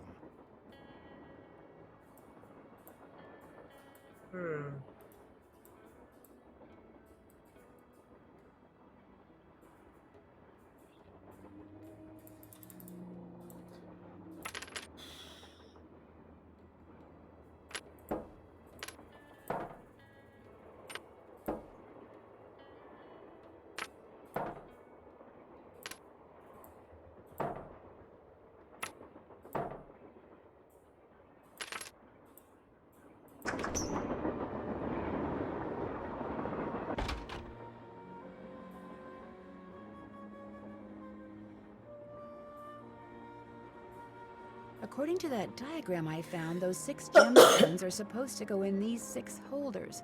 But I have no idea which one goes where.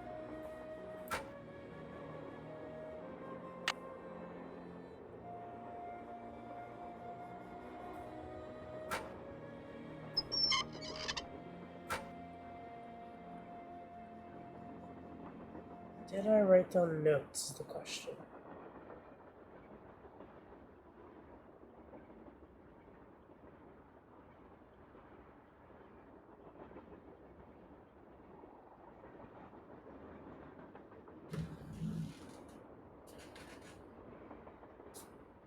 I don't see anything to tell me where the gems go.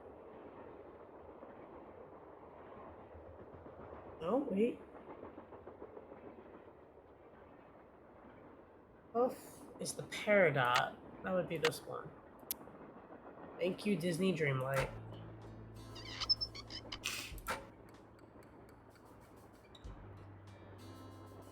The star is the tiger's eye.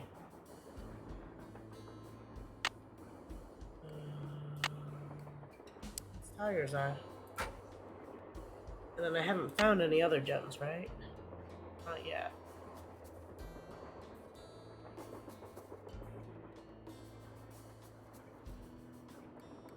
I need to find more slugs, but I don't know where to find them.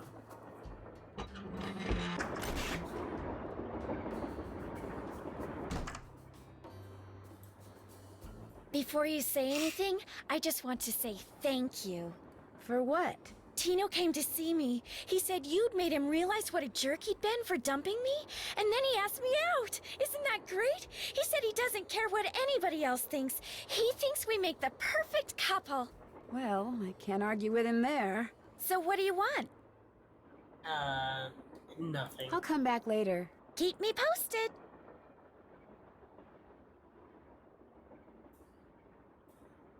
Darn, the name of the shoes is so faded I can't tell what it is. Maybe Bess and George can help me figure out who made them.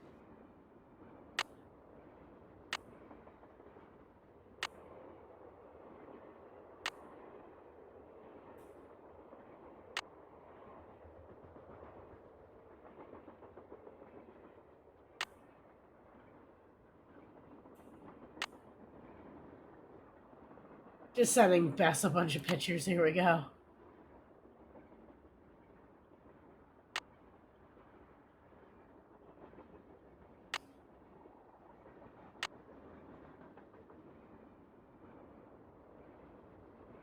Okay. Let's try actually calling her.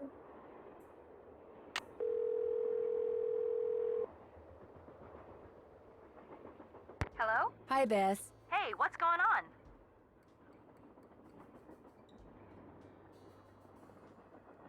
The name of the company that made Jake's wife's dancing shoes is too faded to read. But to find Jake's mine, I need to know what it is. Hey, I know what you can do.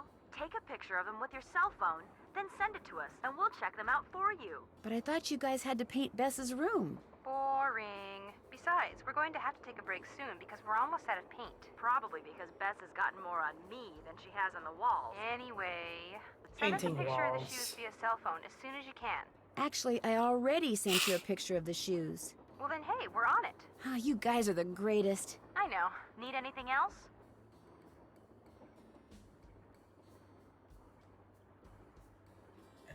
Catch you later. We'll be right here. Let's try this again. So, left, right, left, right.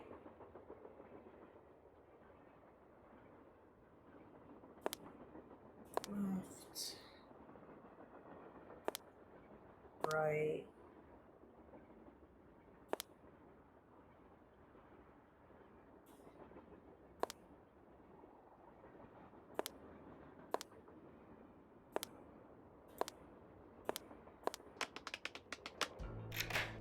There we go.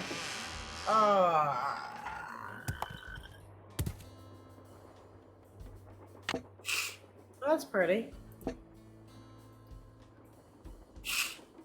Guess Camille liked to collect dolls.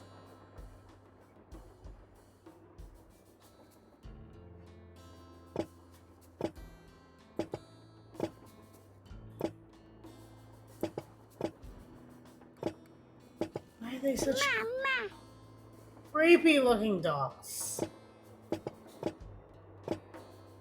Why does this one look at that one? It's like angry, then you pick it up and it looks happier. Like a Joker smile.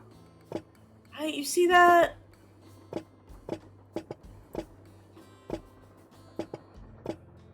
This one just looks evil. Like, look at it.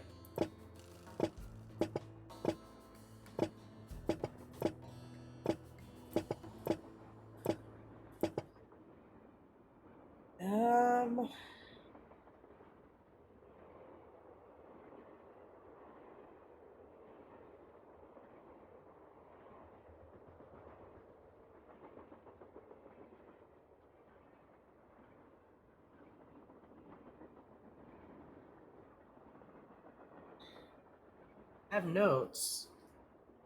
Can I distinguish my notes?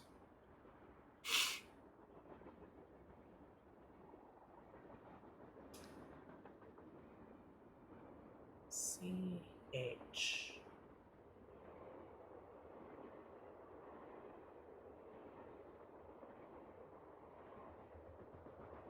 I'm gonna go back to that one. Red hair, yellow dress.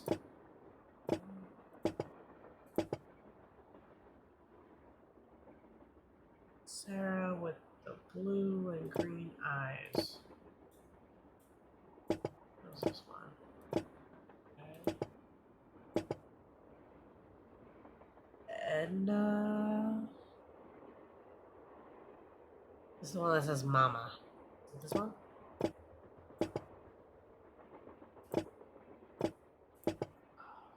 Mama. That one, yeah, that creepy one. Is the fourth one. Teddy is the one with the kilts. Evil dolls, yep. Sadie is the one with the two left feet. Oh, God.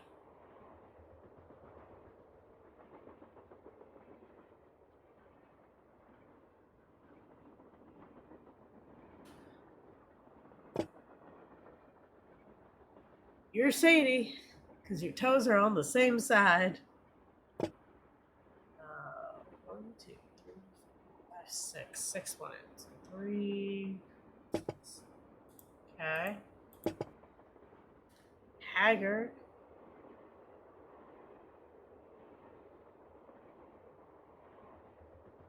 The boy with suspenders. There. Can't even pronounce your name. Has the hair ripped out. That's you. Alice, which is the one with the red ribbon. Yep. Tina. Just, one with the broken face. And then Eliza is the one with the red ribbon. Wait.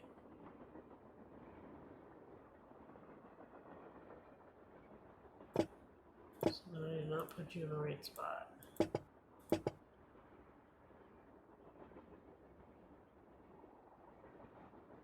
Oh, Alice. I love it. Alice is supposed to be there.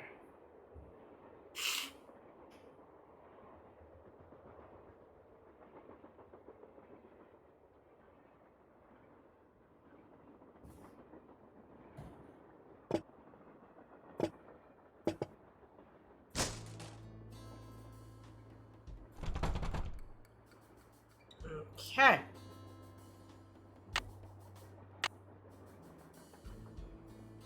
Let's go back to our notes. Still have to do that. Not do that yet. I have not done that yet. Can't do that. Still have to do that. Guess there's even more. Can't check that off yet.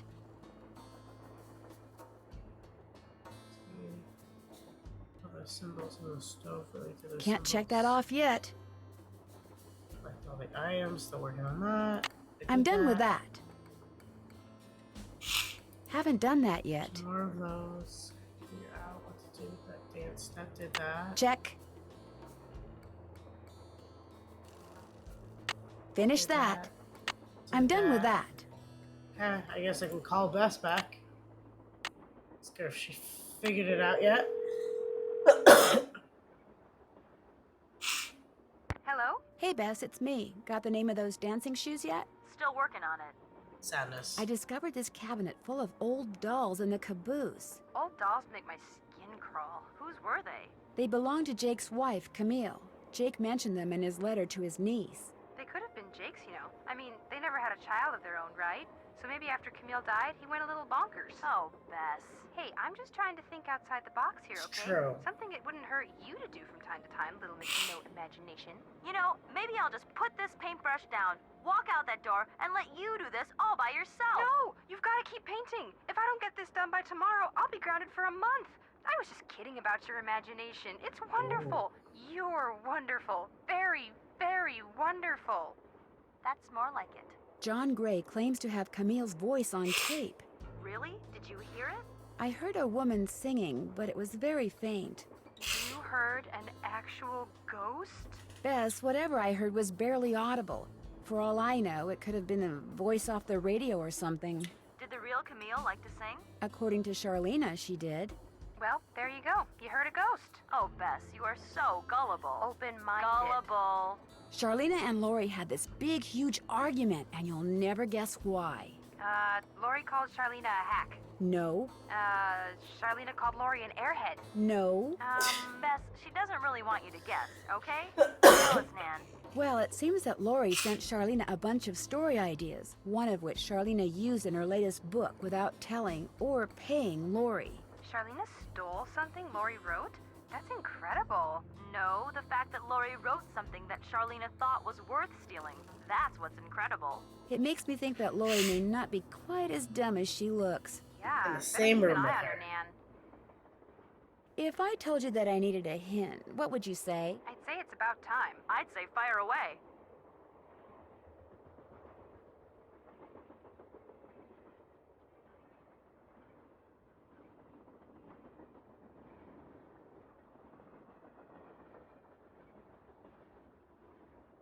I feel like I know all of these. I'm just not getting what I need.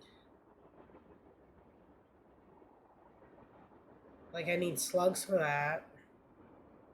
I need that guy to get out of the room. I need more slugs. There's a panel in the sleeping car that I'd like to open, but it's got a 4-digit tumbler lock on it. How can I get it open? Maybe those 4 digits on the lock have something to do with the 4 words that Jake said Camille had taken with her to her grave. But even after you figure out what they are, you're still going to have to translate them into numbers somehow. That sampler hanging in Camille's car translates images into numbers.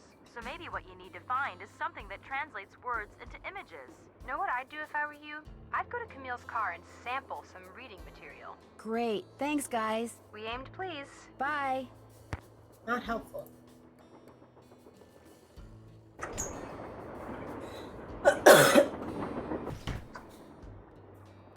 We did get another one, though. Get the pale, big screen. Tentacle. I need the one with the tentacle.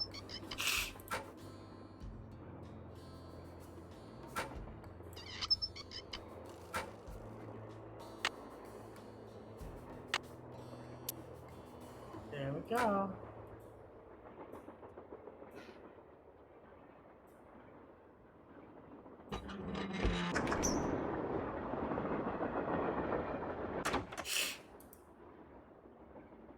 According to my notes, I need a slug that's a 1. But I don't know where to find the 1 slug. Watch, it's gonna be somewhere I passed like 800 times. That looks just like the stuff John Gray has his thermometers packed in.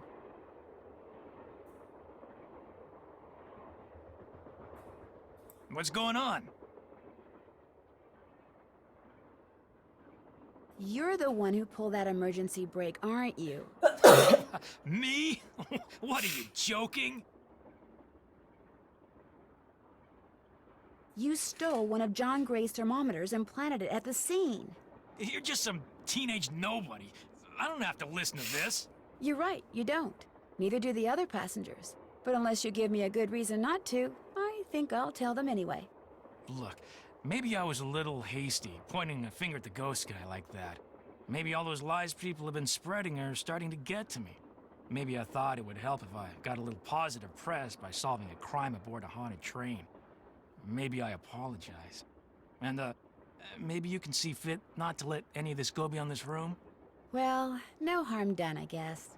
Great. Well, what else can I do for you? Hope I didn't take up too much of your time. Not a problem.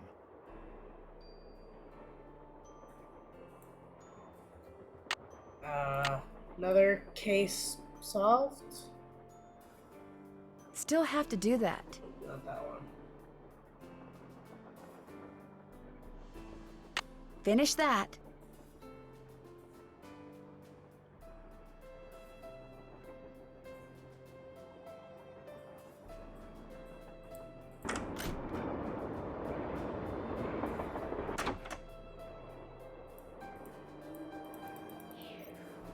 What's up? I'll let you get back to work. Pleasure talking to you.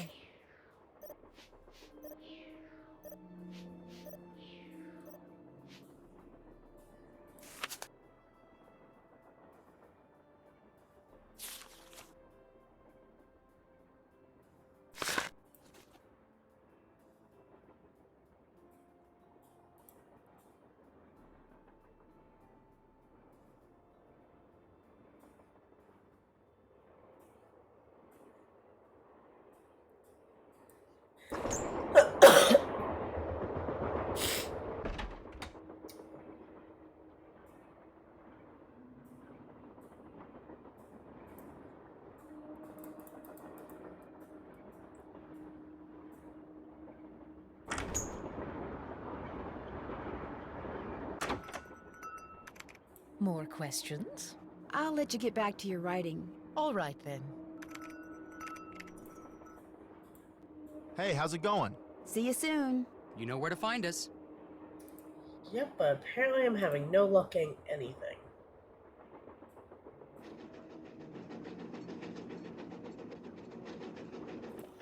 Engineer, this better be Miss Gerard. Well, actually... Forget it. Okay.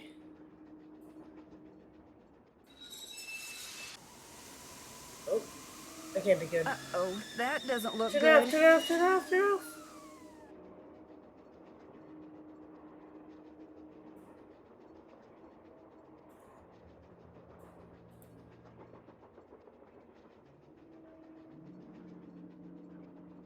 I should have wrote down where the slugs were. I think that would have helped me. Can't go outside until the train stops.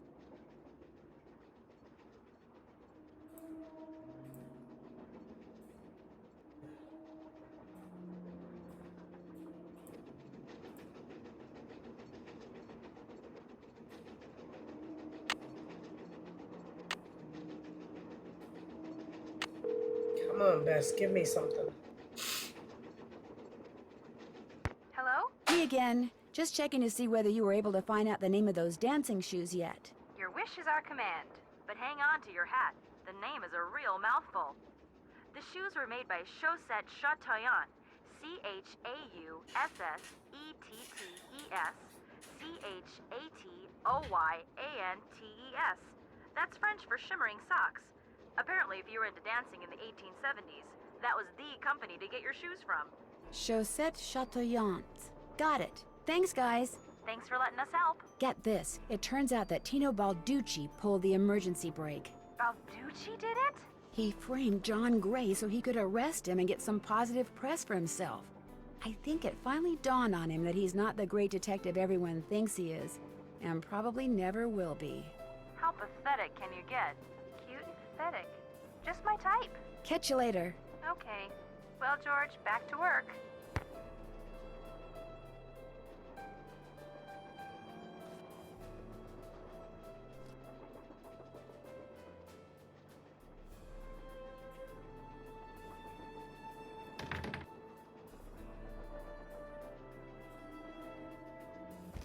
Sounds like a slug somewhere, right? A little weight, whatever it is. More questions? I'll touch bases with you later. Remember, if it's juicy, I want to know about it. You guys all want something from me. How about you guys all do your own work? Just saying. Okay. Maybe just go that way. Maybe if I go this way.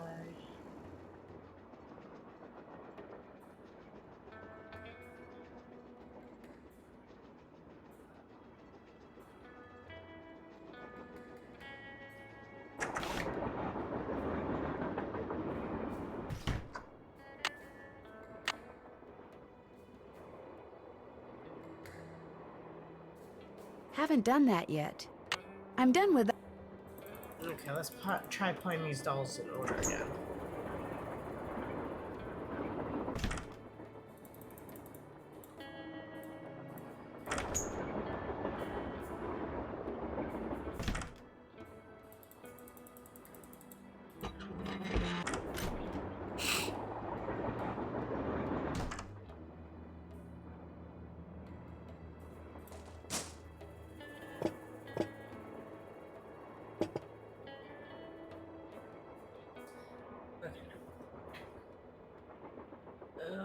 Let's start from...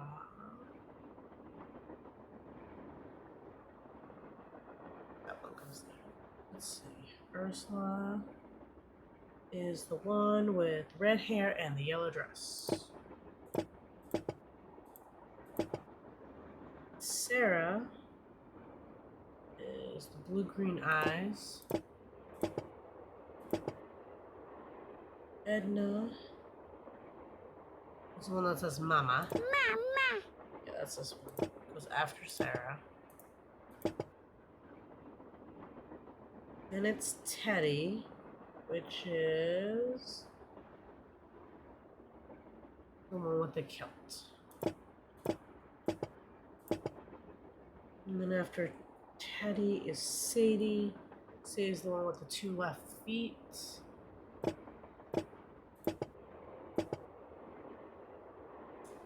And Haggard is the boy with suspenders. And the girl with the ripped hair. Then Alice, who is the one who's sleeping.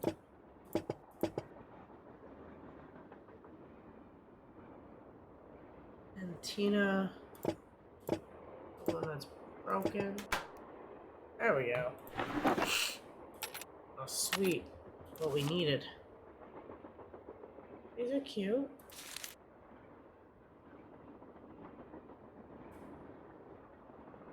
It's supposed to be more than just cute.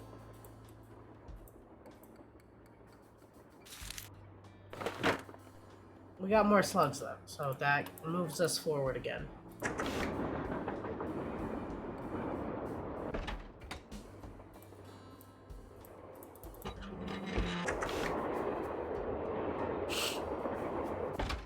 Imagine making your own custom-made train with like weird things like this. Okay. We need to put the 7 here.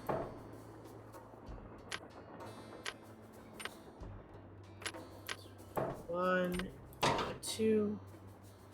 And to get the duck, I need to add the 3. There. With any luck, I just opened the stove in the dining car. Let's go check it out, Nancy. Lots of clicking. I wonder, like, if there's people who play this game who are like, I'm gonna do it in the fewest amount of clicks. What is that?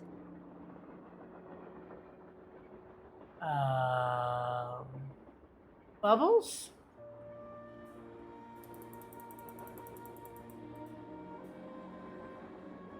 We're just gonna keep going. Yeah.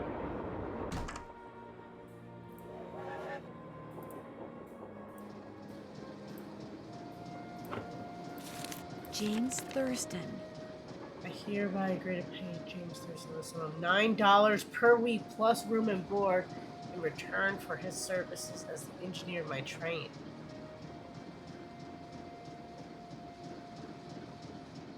What would that be in today's money if it was $9 100 years ago?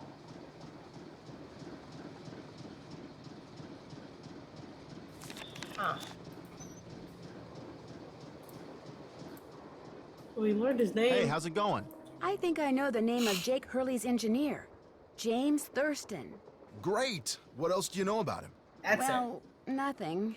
Good. Good. Yeah, finding out more about him will give us something to do. We'll look into it. See you in a bit. You know where to find us. I love how they're just like technically reading a book, but they don't look like they're reading anything. More questions? I'll let you get back to your writing. My publisher thanks you. Okay, let's look at our. See. Okay, Can't check that off yet. Finish that. Still have to do that. Finish that. Tell John Gray about our ghost experience. Okay.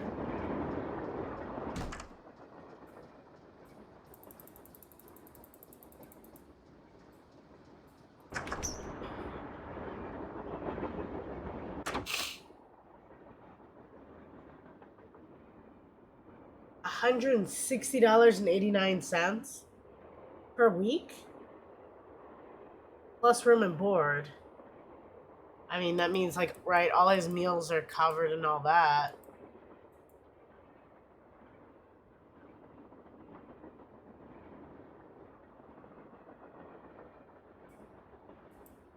It's not much money, but when you factor in like all the other stuff that's included, it's not a bad deal.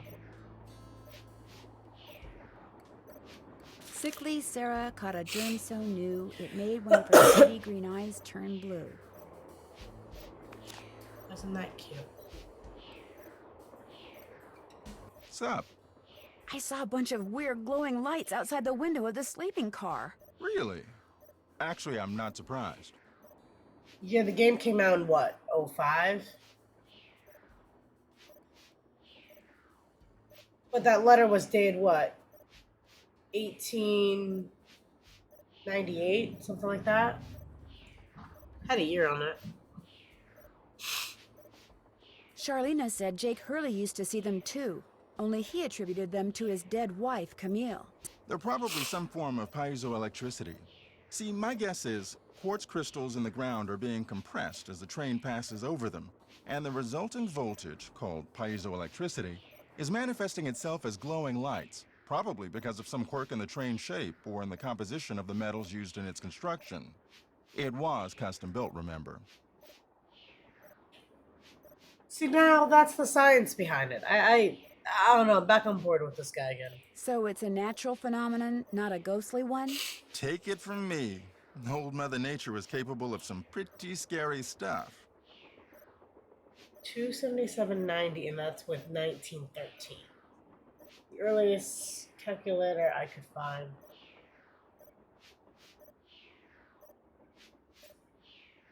That's still a lot of money, though, right? Because it's 3, 6, 9, 12.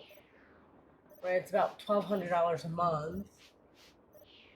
Estimating, right? We're going back even further. So that plus room board. I'll That's let you not get back bad. to work. Take care. Maybe that's like even better, but it's not bad. Can't check that off yet. Check.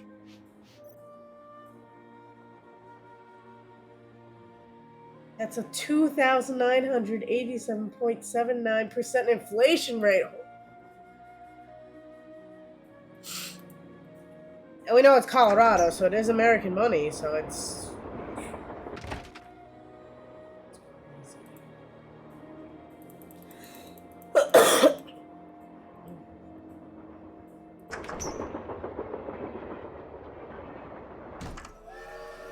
these boys better have what Hey, I how's need. it going? Were you able to find anything out about Jake's engineer, that James Thurston guy? Good news and bad news. The good news is he had a wife in Copper Gorge, so he may have had children. The bad news is our internet service provider stopped providing before we could use our cell phones to find out anything else. That's okay. We can do more checking when we get to Copper Gorge. Right.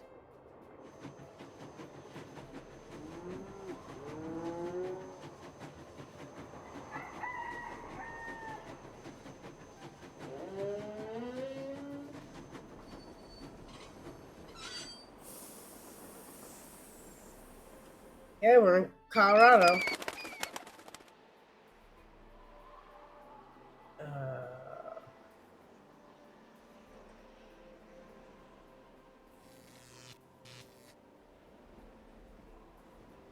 Okay.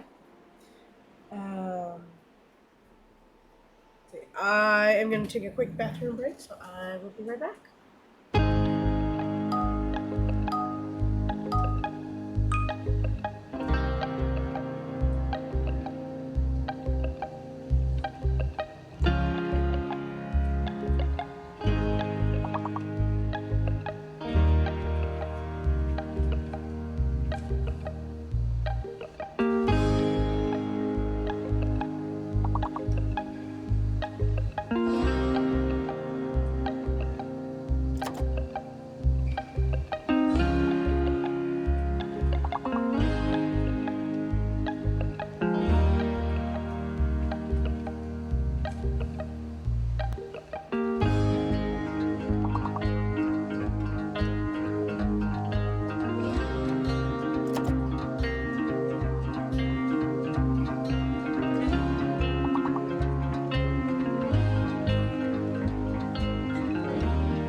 Okay, back we are. Copper Gorge Museum and Taffy Shop. Hey there! Welcome to Thank you, Buell's Sadie. Old Time Taffy House. Come on over here. Welcome, stranger. Listen, you by any chance get here on that private train what's parked out yonder? As a matter of fact, yes, I did. There's a rumor going around that Charlena Purcell's on board. Is that true? As a matter of fact, yes, it is. Hot dang if that don't beat all. I've read every single book that gal's ever written. Best writer whatever lived. Did she get off the train too? I don't think so. She's pretty busy. Charlena Purcell herself right here in Copper Gorge, breathing the same air as me. Hot dang! Well, welcome, little missy. Go on in and take a gander at what life was like during the heyday of Copper Gorge whilst you sample some of our delicious homemade saltwater taffy. Sample? As in free sample? Some taffy on a stick will cost you 2 tokens, which you can get by winning both those games over there. How much does it cost to play them? Well, ain't you the little penny pincher? Fact of the matter is they're free. Unless you go messing I don't with have the any money. artifacts I got in here. Do that and you'll be head first in the nearest snowdrift before you know what hit you. Where'd all these artifacts come from? Been in the family for years. For centuries, in fact. See, Buell was my great-great-uncle. This building used to be his general store. During the glory days back in the 1880s, he commenced a pawnbrokering, so the miners Copper Gorge was crawling with back then could raise some cash to pay for grub and tools and such. But pretty soon, the mining boom went bust. And there was Uncle Buell, stuck with a whole store full of junk. Only it wasn't junk to him. Debris from lost lives and broken dreams is what he called it. Couldn't bring himself to get rid of it. So, he passed it on to his kin. My great-granddaddy's the one who come up with the idea of turning the place into a tourist attraction. Do you by any chance have any of Jake Hurley's things in here? Jake who? Hurley. He was a miner. I think he may have left a letter and a pickaxe with your great-great-uncle. Never heard of him. Of course, that don't mean his stuff's not here. Just means you're just gonna have to look around and see for yourself. But remember, Susie Q, don't touch. Pleasure talking to you. Ditto, little missy.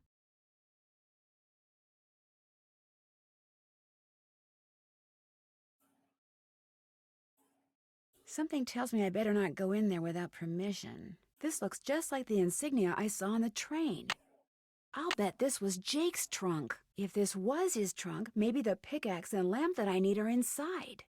You ain't touching anything over there, are you, missy? Oops, I'd better go ask permission before I mess with this. You ain't touching anything over there, are you, missy? Oops, I'd better go ask permission before I mess with this. She told me to look around. Is that not permission enough? I would consider that permission.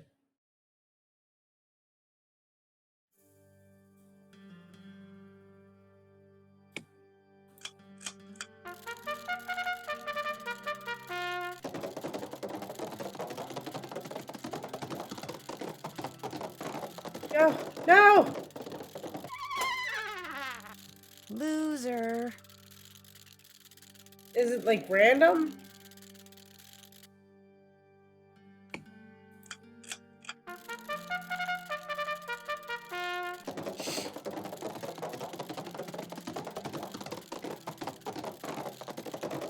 It's whichever one's losing in the beginning, is what I'm gathering so far. But there's no way to know that before I press the button, so I guess I'll just keep repeating it. It's gonna be red. Or not. No, I have no idea. Loser.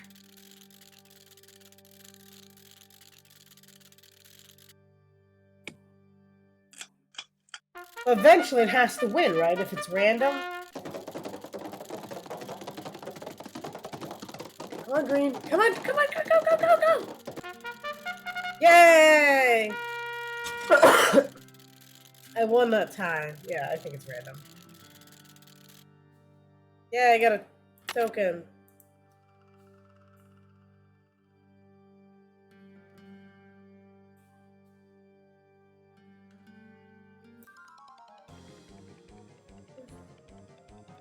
Is this what I think it is? Oh my god, it is.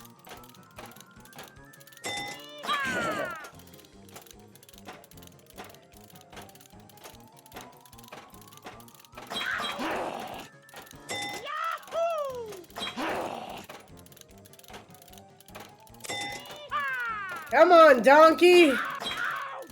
I'm apparently getting bit by snakes.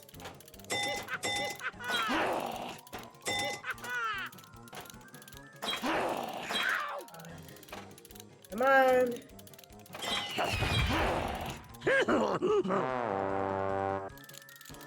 See at the camp at Disney. Yeah, that's true.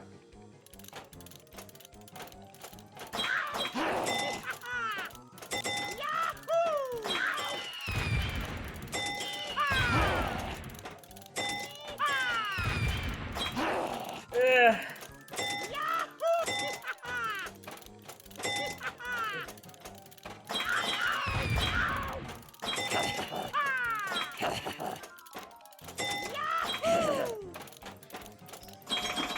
Oh, there we go. Yay! I beat the Yeti. I think it's a Yeti. Looks like to get some taffy on a stick, I'm going to need 2 different tokens. This machine only takes tokens. Yep. So I got that one and that one. I got taffy on a stick. You still here? Do you know what's in that old trunk over there? Why? You ain't been fooling with it, have you? Oh no, of course not. No, I just thought it might contain the lamp and pickaxe that I asked you about before. Well, if it does, you can forget about him, 'cause it's locked. None of my kin have ever been able to figure out how to open it. Not even my cousin Alvin, and he went to junior college. Would it be okay if I tried to open it? Well, now, I certainly ain't He went gonna to let you junior break college. it open if that's what you're getting at. Oh no, I would never use force, believe me. But in order to try to get it open, I would have to, touch it. Nope, sorry, not gonna happen, little missy. Unless... Unless? Tell you what, you get Charlene Purcell to come in here so's I can shake her hand, and I'll let you fiddle with that trunk till the cows come home. You know what? I've got a better idea. Now, what could be better than me coming face to face with the lady who writes the finest literature this here country's ever seen? Well, that's just it. If you were to just meet her, you'd have nothing to show for it. Afterwards, she'd go her way and you go yours, and that would be it. But if you were to, say, get her autograph, well, then you'd have something to hang on the wall and brag about. Okay, make it so's I can meet her and get her autograph. Oh, but the thing is, she's on a deadline, and if you take her away from her writing, she may fall behind. And if she falls behind, her publisher may pull the plug. And if her publisher pulls the plug, it could ruin her career. Do you really want to risk ruining Charlene Purcell's career? Manipulating Good people heavens, of course not. All right, you just get me Charlene's autograph, and you got a deal. Just make sure she uses my name. I want it real personal-like. You bet. And your name is? Fatima, with an F. None of that weirdo PH stuff. Okay, Fatima. I'll be right back. Fatima.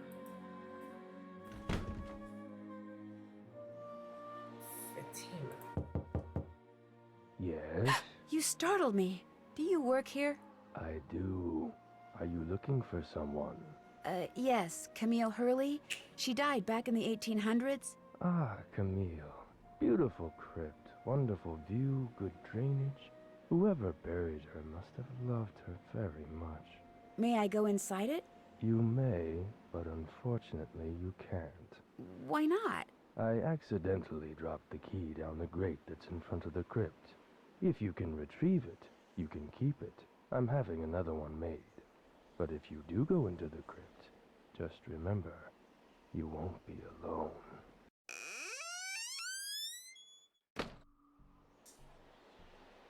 Okay then. Well, there's the key. I need something long and sticky.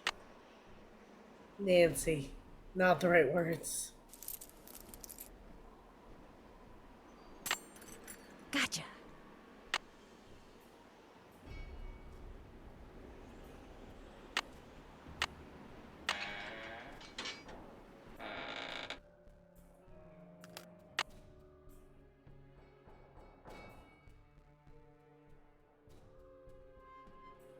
In the letter he wrote to his niece, Jake said she should go to Camille's grave and let Camille's goodness rub off on her. Rub as in rubbing, maybe? If I am supposed to make rubbings of these pillars, I'll need a pencil, which I already have, and some nice thin paper. I'm gonna find paper.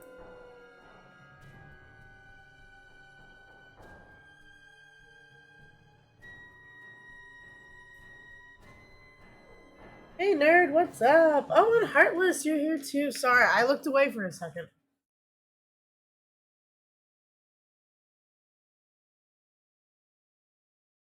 So Frank's tongue. Maybe? This indentation looks familiar. Copper. How did I get copper? Disney is evil. Did you ever see the what was it? I think it was College Humor that did like a skit where Bob gets rid of Bob. And like Mickey's like, yep, you're gonna take him out back and you're gonna get rid of him. It was a cute little skit.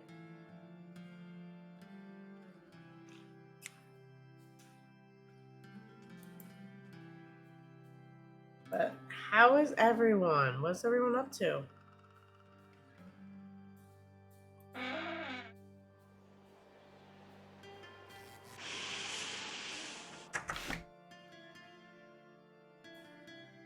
Okay, well that puts me there.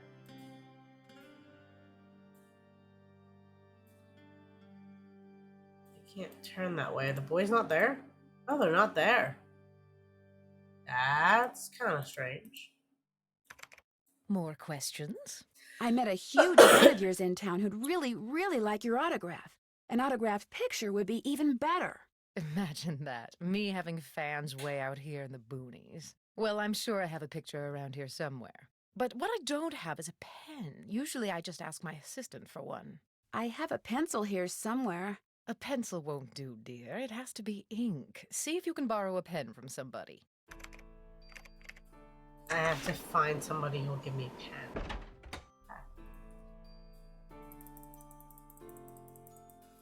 That's true. If you autograph something, it really should be.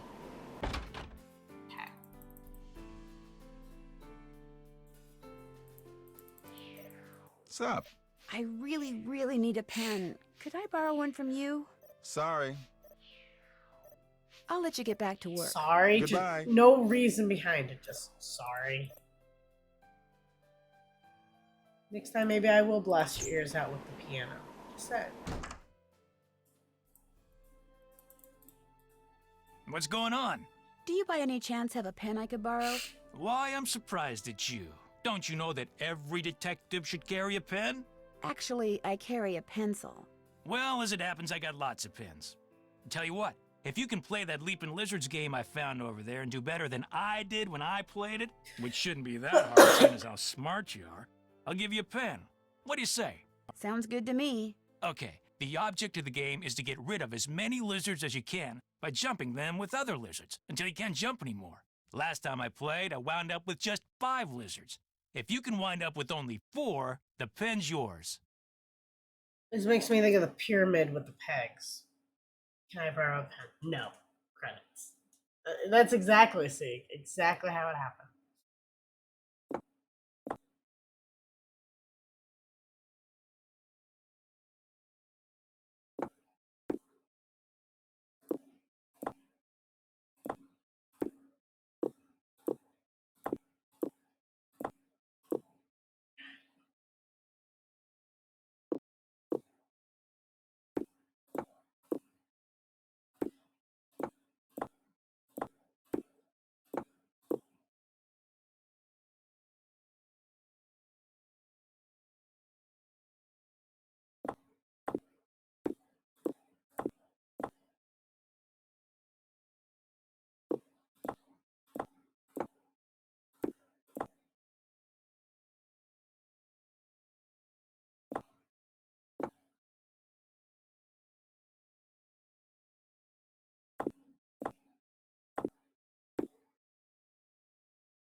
You lost. Guess you're not so smart after all. No, Try again. I have to be smarter than Tino. Like, Well, sure. that's just like an insult right there. Really bad insult.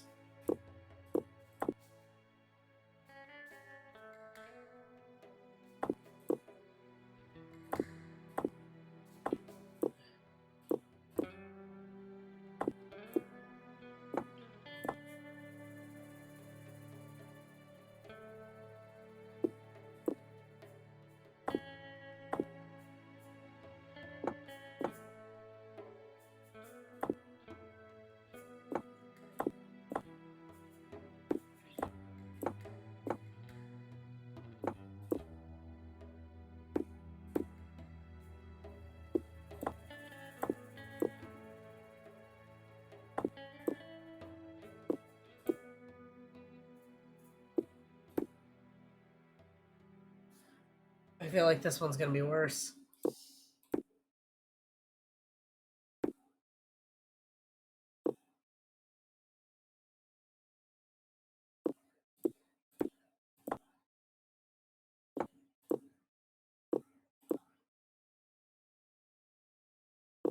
I did it! I won! There we go. I Talk beat you. about luck. Here's your pen. It's like he's so upset about just give me the freaking pen, dude. What else can I do for you? You've been a big help. Don't mention it.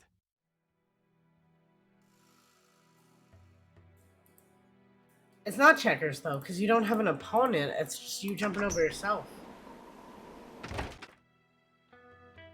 What restaurant do you go to, nerd, that has that type of game?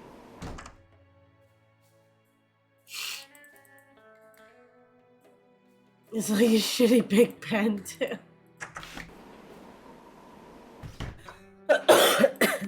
Have you found a pen so I can autograph that picture? It better have I got it from ink in it. Tino. You can keep it. If you could have it say to Fatima, that'd be great. There you go. Anything else? I should get going. That would be nice. Where do I get extra paper from? Okay, hold on. Let's go down all the way. Can't do that yet. Keep your eyes open. Still have to do that. Guess there's still more slugs out there. Check. That one. Finish that. Haven't done that. Still need more gemstones. Check. I'm done with that. Finish that. Finish that. I'm done with that. I'm done with that. Check. Check. Let's go around on the train and see if anyone has a pen. I'm done with that. Play and Finish that. win. Yeah, a lot of stuff done. Take the pen. I'm done with that. Bring that. Play those Check. 2 games. Did that. Finish that. Yeah. I'm done with that. You haven't technically done that. Figure out how to open the compartment in the crypt. Find some paper.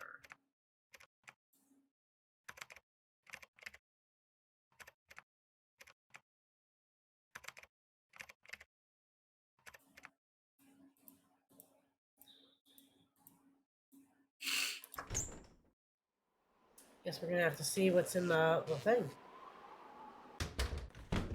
Hey, Nancy. Hey, There you guys. are. We've been looking for you. Yeah, you won't believe the lucky break we caught. Lucky break? Hey, that was the result of good old-fashioned detective work. It was the result of your insisting we stop for a cheeseburger. Guys, what's going on? Well, it turns out that a grandchild of Jake's engineer still lives around here. What's more, he hangs out at the local diner, comes in every day. Apparently, he's pretty ancient.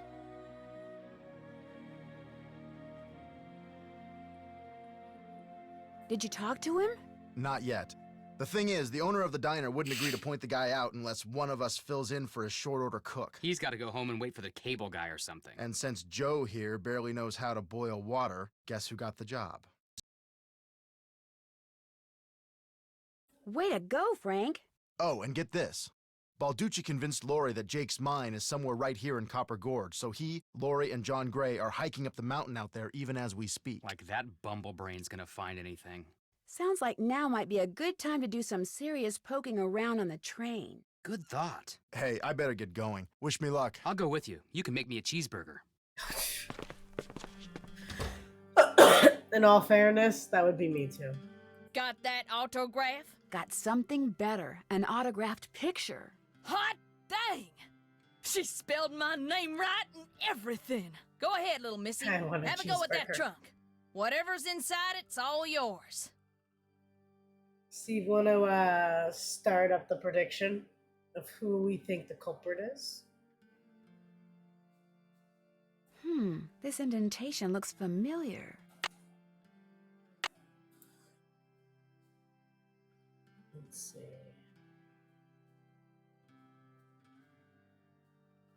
It said copper on it? No, it said lead. Oh.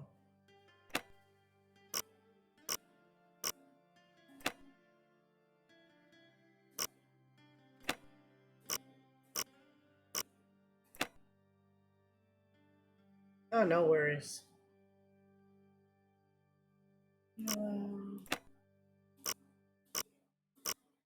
Perfect. Oh.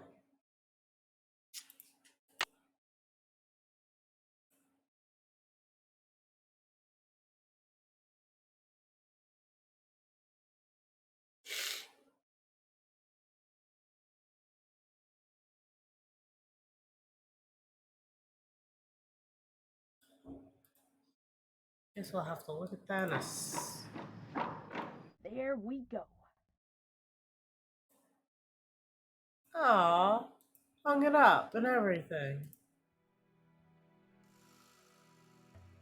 I don't know why they waited until I turned my back, but you know.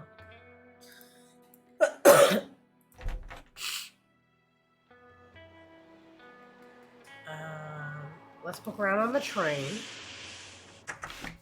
Now that no one's on it, right?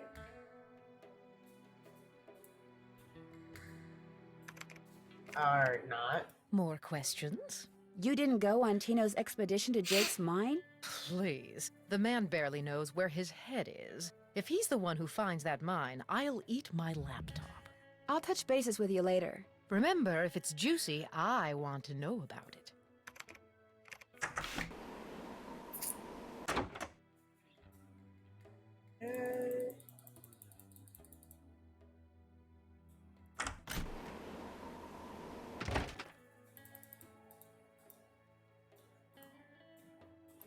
He's off the train.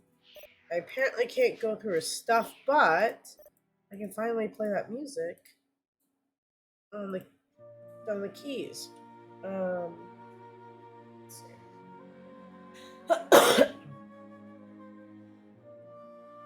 This is C, this is D, this is E, this is F, this is G. So G, G, F, E, G,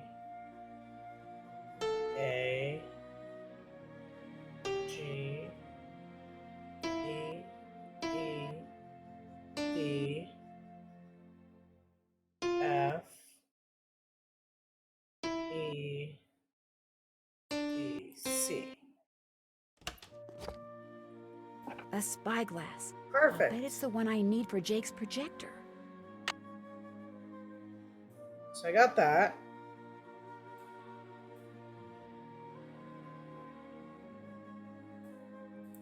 It's locked. Does this key work for it?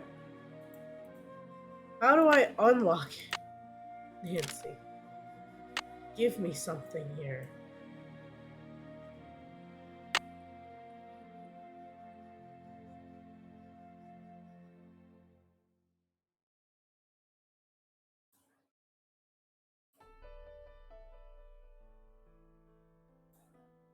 Did that. Oh, we need the stone.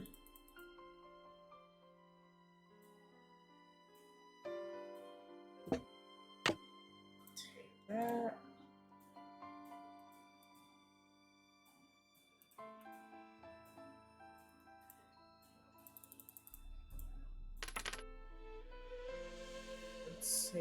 I need... Still need another number.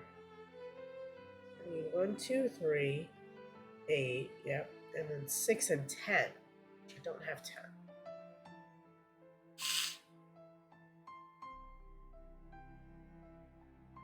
The joke guess is gonna be a thing now. I'm okay with that, seeing.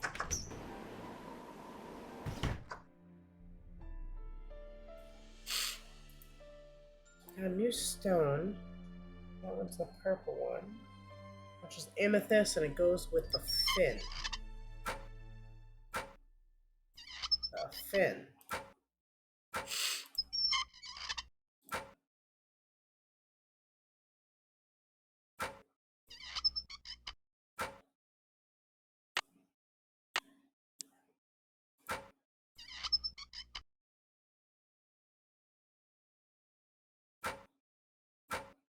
Beak. So we got 2 more that we need.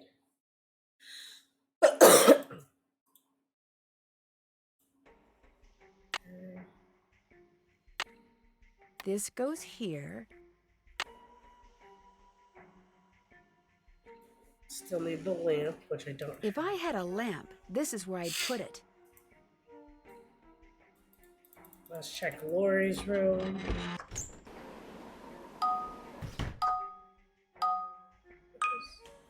Oh, I know what that is. I don't think I ever turned off the thing. Hold on. Yep, I didn't turn off the thing.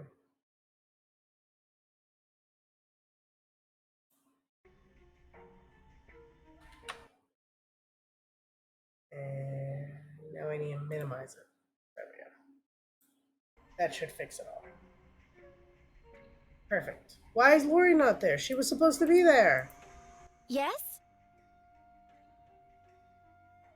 I hear Tino took you and John on a trek to Jake's get mine. back. Jake's mine, my eye. We went tramping through the snow, lugging all this equipment John insisted on bringing, and where do we end up?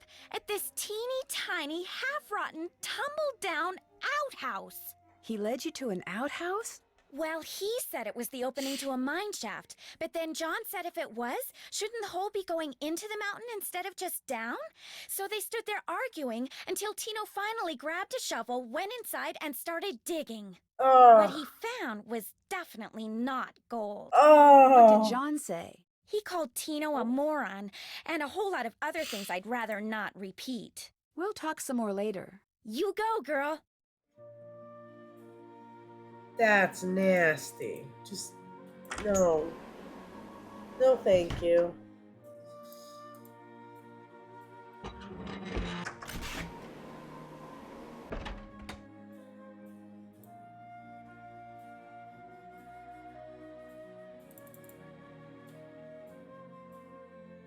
He's not back yet.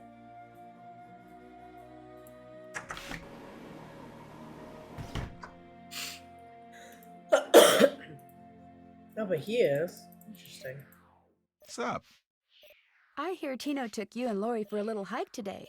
Don't remind me. Turns out Tino had no idea where he was going. Good thing for him, my fingers were frozen stiff. Otherwise, I would have strangled him. I'll let you get back to work. Take care.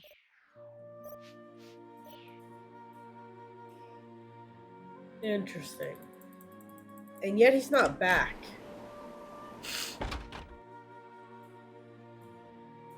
Tells you something.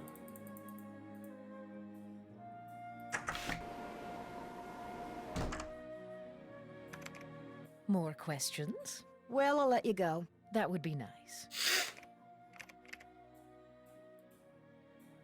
Where do I get paper from?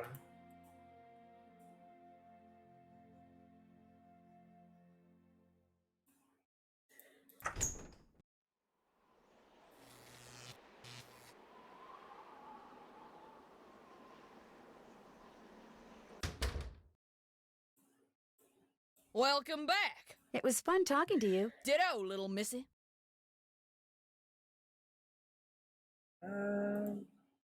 What fits here? Maybe it's the same code. Right, it was silver, right? Which was orange, blue, green, red, purple, yellow.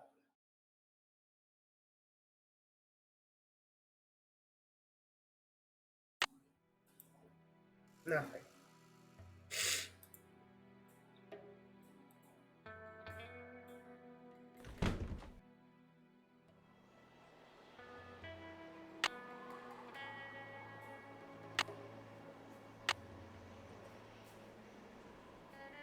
Okay, let's go over our notes again. To do the eagle, I'm still missing a slug. Haven't done that yet. Can't do that yet. Did that. I'm done with that. Haven't done that yet. Need the lamp. Still need more gemstones.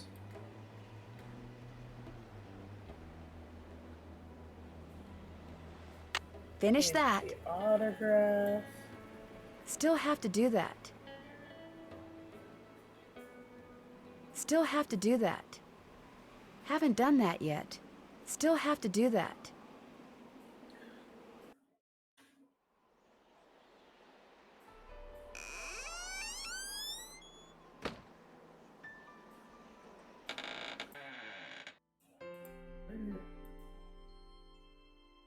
Oh, it's a code.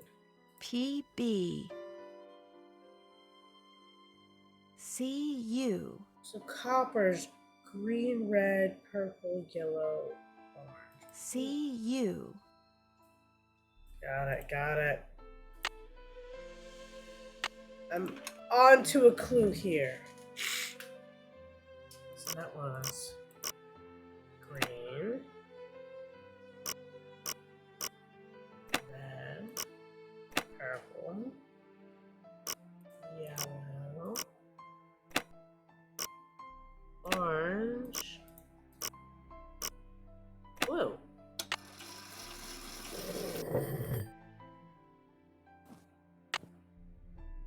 Very pretty stone.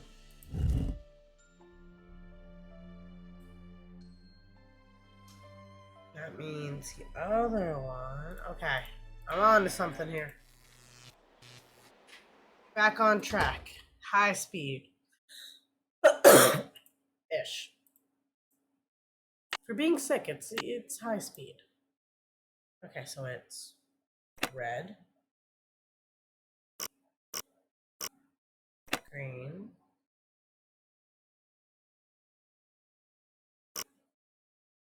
blue, orange, yellow,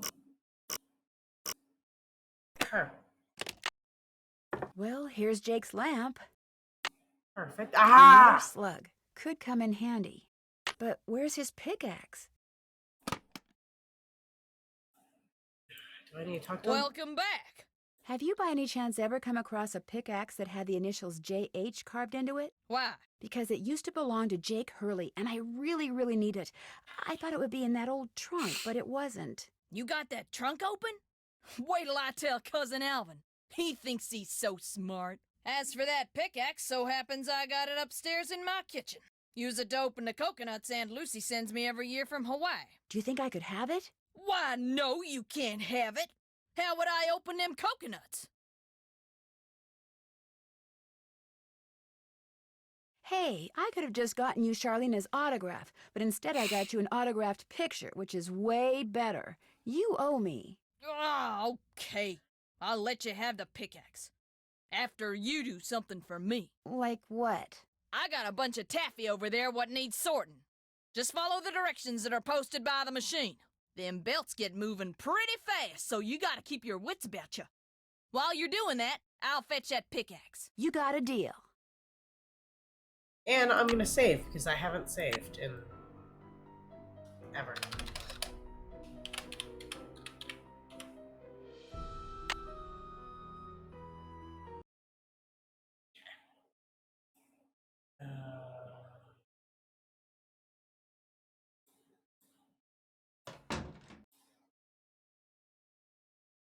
Wax paper for the taffy. Would you mind if I took a piece of wax paper? I could let you have a piece. Oh, it's not paper. Wax paper will work.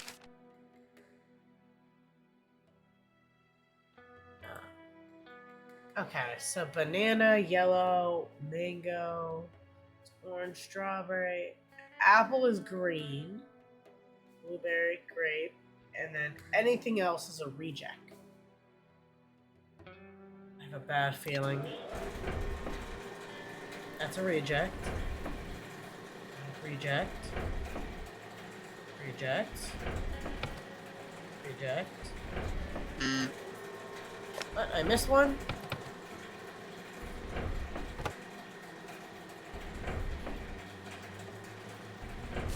Purple. This is grape. This is apple. Banana. Blueberry. Grape. Grape. Reject. Mango. Grape. Oh god. Apple. Banana. Blueberry. Apple. Reject. Blueberry. Banana. Reject.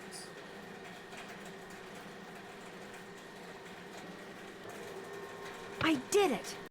Yeah, I did really good. Wasn't so bad. Really want some taffy now, Got though. that taffy sorted? No problem. That was easy. You sneak any freebies while you were at it?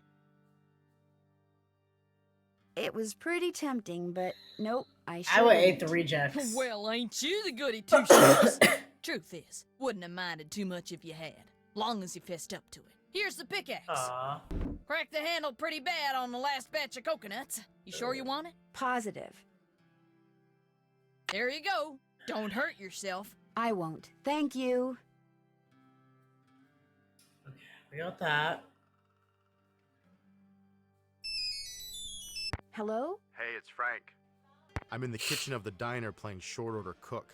Has that grandchild of Jake's engineer Yes. Just came in with this lady who's even older than he is. And get this, he's a retired miner, so every time I finish an order and ring the pickup bell, he thinks it's the mine shaft elevator bell. And for some reason it makes him start telling his lady friend about his grandfather.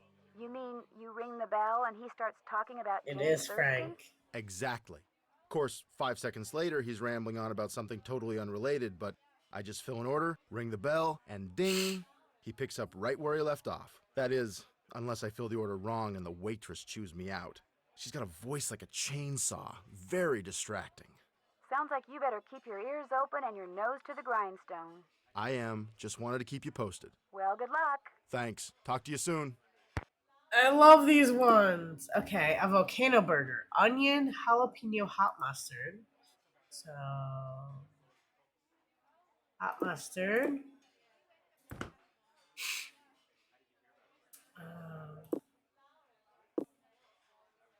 I'm assuming these are the jalapenos. And the first one was onion. Yeah, okay. Then bacon and cheese. Cheese and bacon. So do you know what you want to order yet, Edna? I'm still looking. Did I tell you that my granddaddy was the engineer on a private train owned by one of the richest men that ever passed through Copper Gorge? Jake Hurley was his name. Yes, sir, my granddaddy was Jake's private engineer for more than 25 years. Told my daddy that men don't come any crazier than Jake Hurley, or any nicer. Treated my granddaddy real well, and told him stuff. Real important stuff. Stuff he made my granddaddy swear to never ever forget. Stuff that my granddaddy told my daddy, and that my daddy told me. Why don't you get the egg salad, Edna? Eggs are back to being good for you, you know. Yes, sir, Jake Hurley told my granddaddy things he never told another living soul. Not even his wife. I tell you about her, Edna? I don't think so. Camille was her name. Camille Boulet. That's French, you know. Of course, she died so young that poor Jake didn't have time to tell her anything. According to my granddaddy, one summer day she had a dizzy spell and fell and hit her head. She didn't take well to the heat, see? And sometimes in the summer, when they were going through the desert, why, that train'd be just like an oven. Anyway, Granddad said she got right up afterwards and seemed okay. But a couple hours later, Jake found her in her room, dead as a doornail. Now there's another Heat expression that exhaustion? kind of makes you wonder. Dead as a doornail. How can something be... The way my granddaddy died, that was kind of strange too. I ever tell you how my granddaddy died? No, I don't think you did. My daddy, he came home from school one day to find a railroad official telling his mom that Granddad been found dead in Blue Moon Canyon, Nevada. He was in the engine of Jake Hurley's train, just kind of slumped over with his hand still on the throttle. The strange thing is, nobody else was on board the train, yet the door to the engine was locked and barred. It was like Granddad was trying to keep someone out, like he was running from something, like something finally scared him so bad his heart just stopped. Of course, he was in his 60s at the time, and back then that was old. Doesn't seem so old now, does it, Edna? Here I am, pushing 93 and still spry as a spring chicken. I ever tell you about the mine my granddaddy said Jake Hurley'd found? He found a mine? A couple years before he died, Granddad told my daddy that Jake found a vein in the mountains somewhere and was mining it all by himself, so no one would steal it out from under him. He wouldn't even tell Granddad where the mine was. What'd he do? But the craziest thing Jake Hurley ever did was tell Granddad the secret to finding his mine. He made him swear to tell it to my daddy and nobody else. Eventually, my daddy, he told me, and it was so bizarre that I remember it to this day, though I sure don't understand how it'd help anybody find his mine. But since my daddy didn't tell me not to tell anybody, this is what crazy Jake Hurley told Granddad, word for word. The eye of the tiger is fixed on a star. Zircon lies in fingers that scar. Amethyst floats in a hand from the deep. Citrine is what the foul mouth shall keep.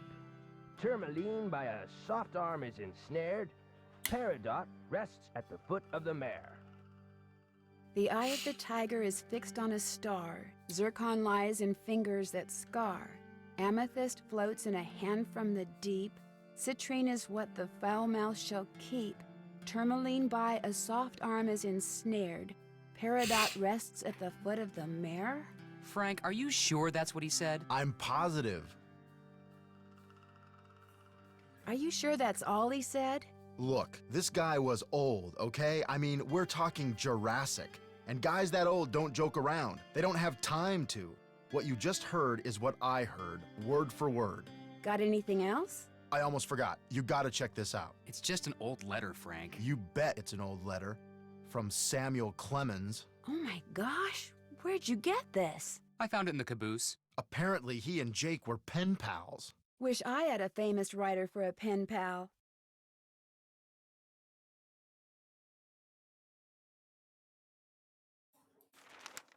When Joe gave it to me, I about flipped. I know I should turn it over to Lori, and I will, but it's just so darn cool. I still don't see what the big deal is. I mean, it's not like it's from Mark Twain or anything. What? Oh, Joe. Joe. See you later. You know where to find us.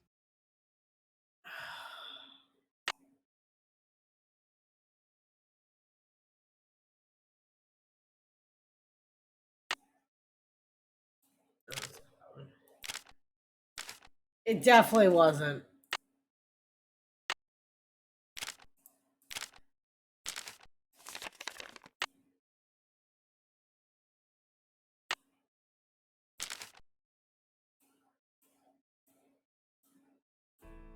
Okay, let's go get wax paper on that thing.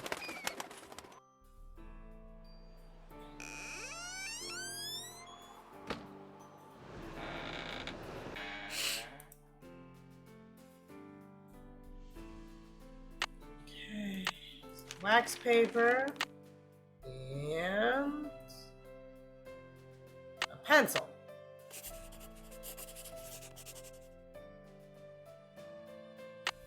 Really?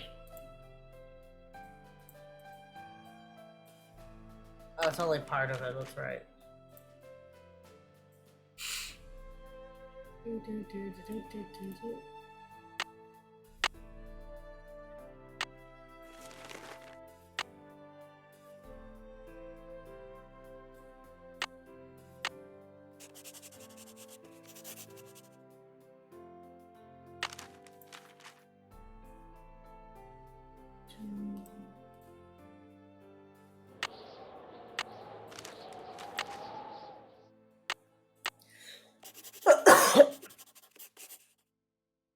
I love how it shows my hand. Just use the pencil.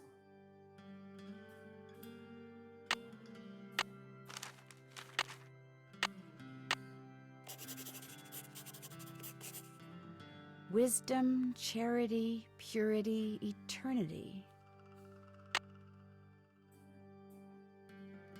Okay, let's see what we can cross off. Still have to do that. I'm done with that. Finish that. I'm done with that. I'm done with that. I'm done with that. Still have to do that. I'm done with. Check. I'm done with. Finish that. I'm done with that. Finish that. Haven't done that yet. Check. There's more to see in this crypt? Really? We did this. We did that. There's something on the ground? Or like at a base?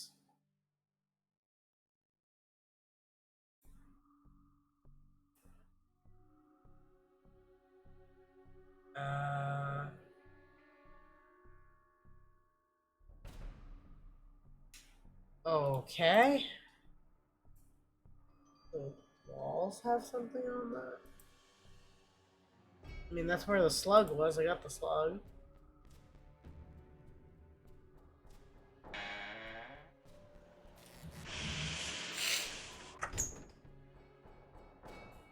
Let's see. We gotta do the eagle. Now that we have that slug.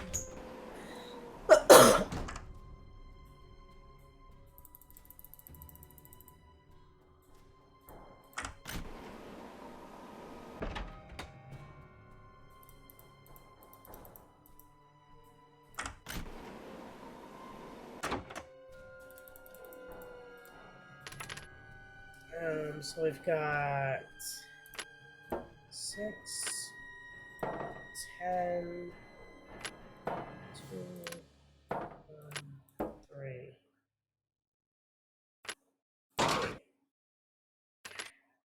Let's go see the eagle. We can put in the pipes, which will be nice. Because I think all the other ones are done now.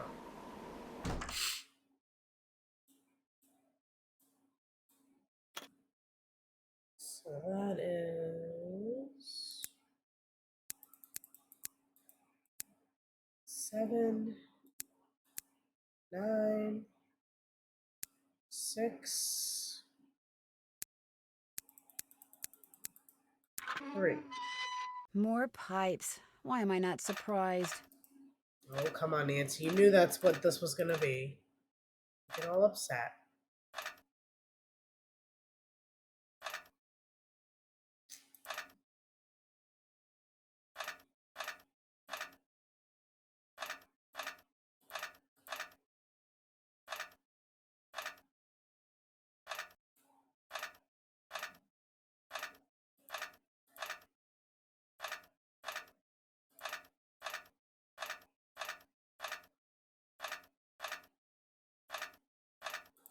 That should do it.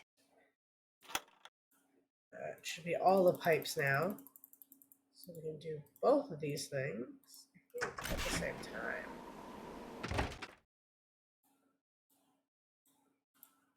And naturally, we have still more pipes. Okay, that one I didn't see coming. I thought this was going to be a gemstone.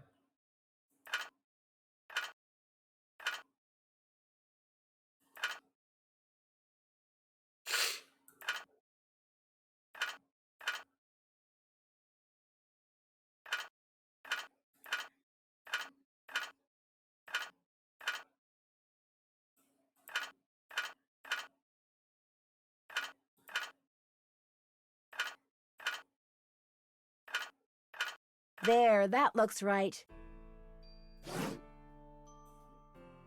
Now is it all of them? Sounds like steam from the engine is moving through those pipes now. Perfect. Did that.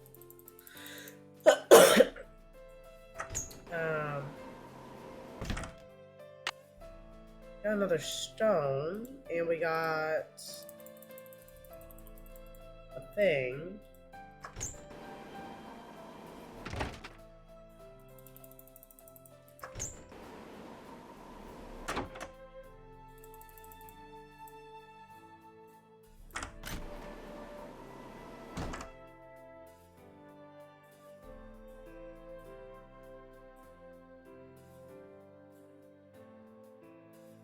Okay, we've got this. Okay, looks like that goes there. There's still water in it, which means it must be out of carbide. Yep, but we're gonna put carbide in it. There, it should work now. Okay, so that part's done.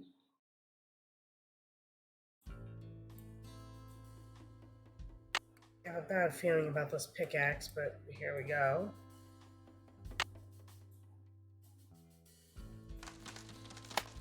Yeah. Oh no. What I need is some duct tape. I need to fix the handle. Yeah, I don't know where we're gonna get duct tape. Let's go.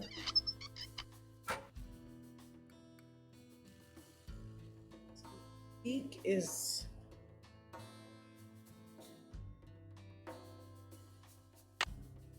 This one.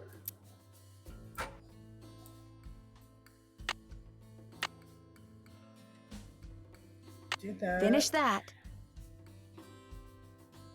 Finish that. Finish that. Finish that. I'm done with that. Check. Check.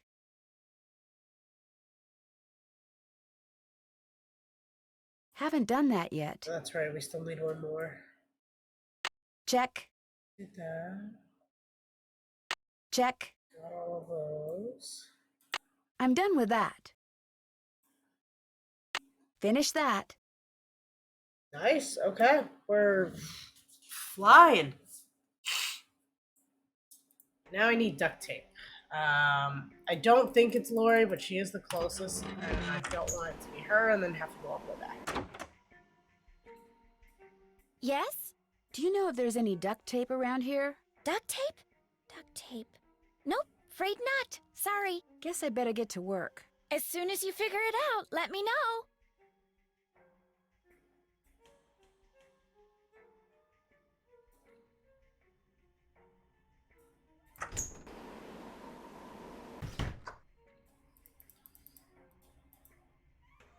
I think which one we haven't found yet. We found that, we found that.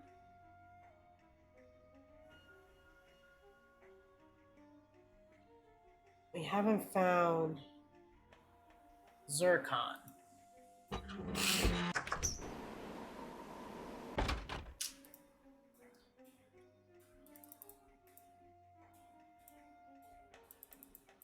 don't think he'd have duct What's tape. going on? Do you by any chance have any duct tape? Duct tape? Sure don't. But there was this one case I worked where duct tape came in real handy. See, I had just collared this. I'm kind of in a hurry, Mr. Balducci. Oh. Maybe some other time.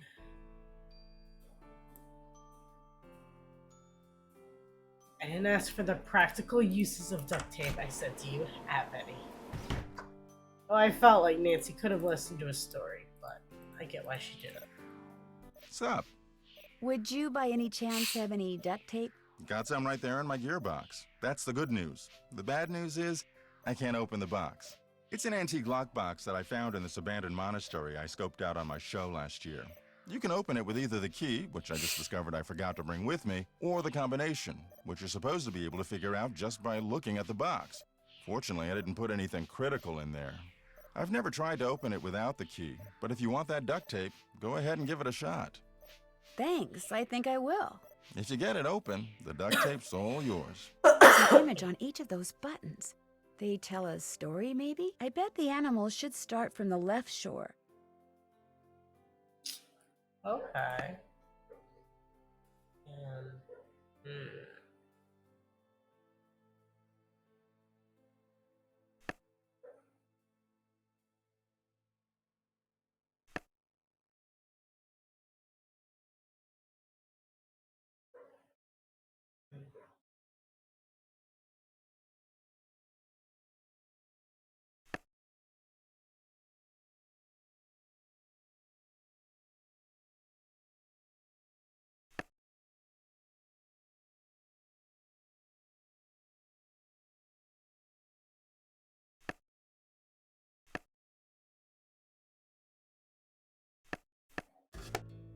we go. It was always one of my favorite puzzles. Not in Nancy, but like in Check. Haven't done that yet. in like logic solving problems. How do you get these three to the side? But you know they'll eat each other. So you can't leave the so-and-so with the so-and-so, but this one will do this.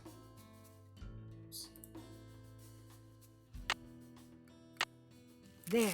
Good as new. Sorta. We're still missing one stone. You gotta find where the zircon is. Darn, I must be missing something. Yeah, zircon. Can't check that off. Check. Finish that. Finish that. No, I thought he was gonna give me electrical tape, which I'm like, hey, same purpose. Will work.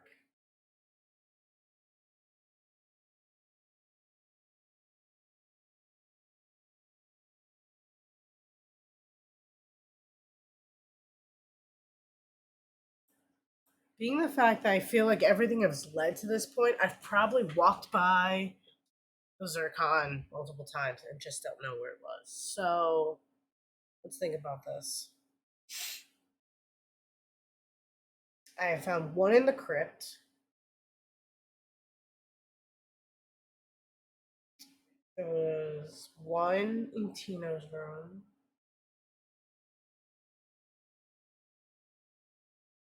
There was the one that was in with the dolls. There was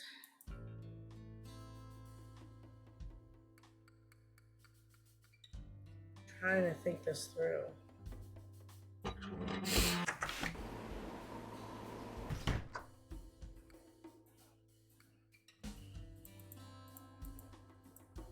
One in Tino's room. No, there's two in Tino's room. Because there's one at the Globe and one in the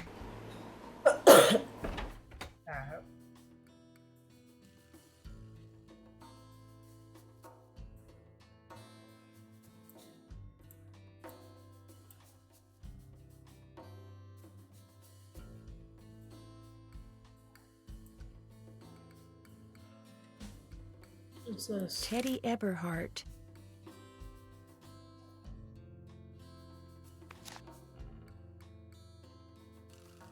No.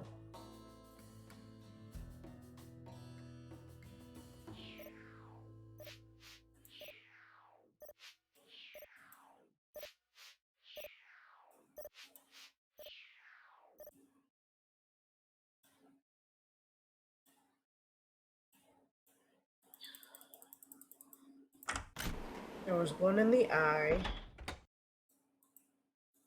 Zircon. Zircon's supposed to be pale.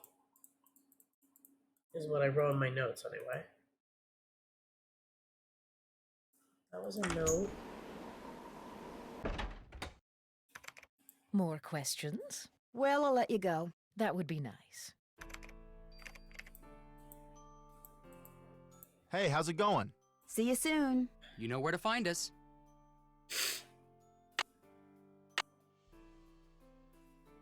Haven't done that yet. I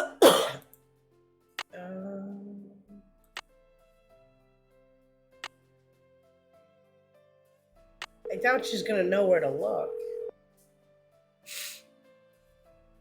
Hello? Hi, Bess. Hey, Nance. Listen, I'm dying to know. What's it like to finally work with Frank and Joe Hardy? Oh, Bess, you're incorrigible. Hey, if you don't want to hear, just go over there and don't listen. She's listening. So what's it like? Well, Frank is serious and methodical, while Joe is kind of happy-go-lucky and impulsive. They're not trying to boss you around and be all manly all the time? No, not at all. They're great. George has a thing for Frank. Well, you like Joe. But the real question here is, which one does Nancy like? Ooh, yeah. Which one do you like? Neither. I like Ned, remember? Neither. I like Ned, remember? Oh, yeah. Ned. Good old dependable Ned. You think he's boring, don't you, Bess? You think I think he's boring? Hey, I think what you think is much more important than what I think. Translation? She thinks he's boring. So, fun fact, I found out recently through like a Nancy Drew channel that I'm on that there was in the second episode of like Nancy, like in the olden days, you could call in and they would like decide the story based on like what people voted on. And in the second episode, Nancy dumps Ned at camp. Like the second episode, it's called like what was it, like New Love, New Places or something like that. I don't even remember. But I was like, that was short lived. But hey, summer flings, people do it. I went inside the crypt where Jake buried his wife, Camille. Was she still there? As far as I know. Did you see her? No, she was kind enough to stay in her coffin. Was it like totally gross and creepy in there? No, it was very peaceful. Almost pleasant. Any idea how she died? Frank told me that he overheard the grandson of Jake's engineer say she died after she fell and hit her head. Did she fall? Or did Jake, give her a little push? The guy who takes care of the cemetery says he can tell from the way he buried her that Jake must have loved Camille a lot. Ah, but did he love her? Or did he just have a guilty conscience? That's the question. How about a hint? You bet. I still don't have all the gemstones I need. Help. If you head into the dining car, you'll probably see the light. As long as things are looking up, you will. Okay, thanks a bunch. You're welcome a bunch. Goodbye. I didn't think they could actually help me with that. As I head into the dining car.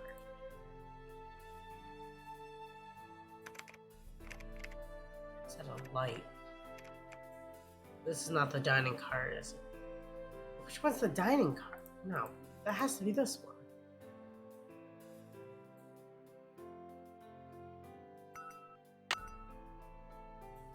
Well, that's just...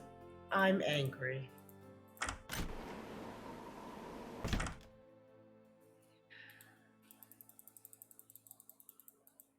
If I could emote right now, it would be the facepalm emote.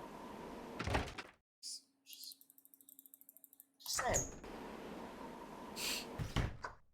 Okay, let's go.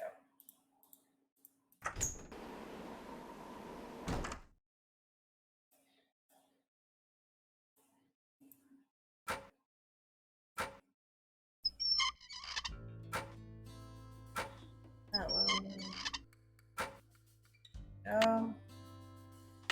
Okay, apparently this is the one that goes with the talent. Zircon talent. Whoa, looks like I did something right.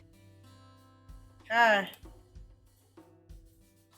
Let's fire her up.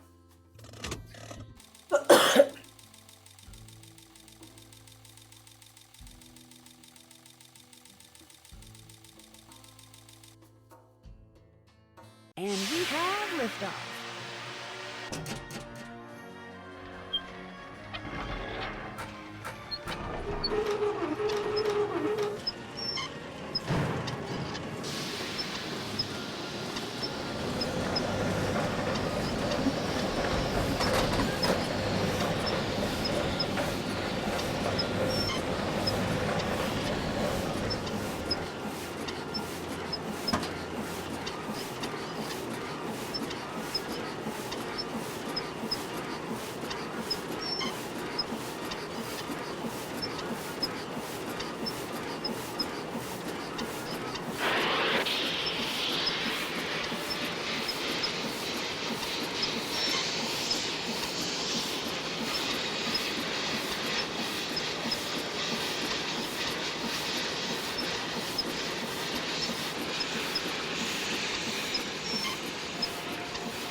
That's where Jake's mine is.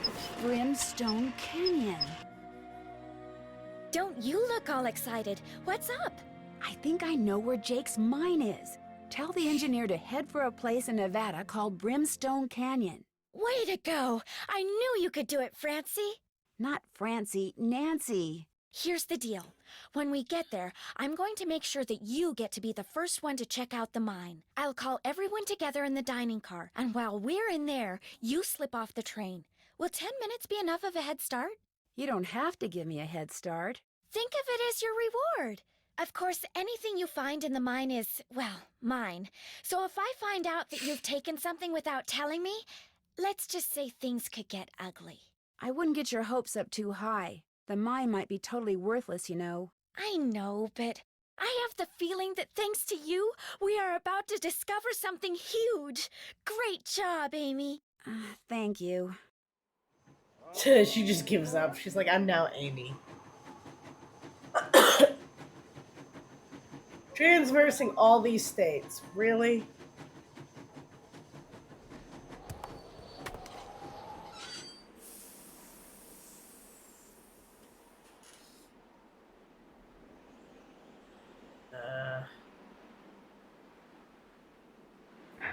Sounds like the train's leaving. Where's it going? Well, Frank and Joe will make sure it comes back for me. I hope. Oh, that's always a good sign. Let's check things off our lists. You know, don't want to leave that for our afterlife. Finish that.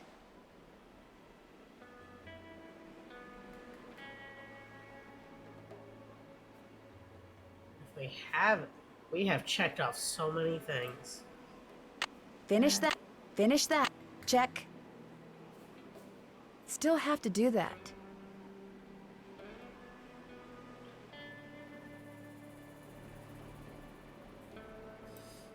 Oh boy. No water, no nothing. This doesn't sound good.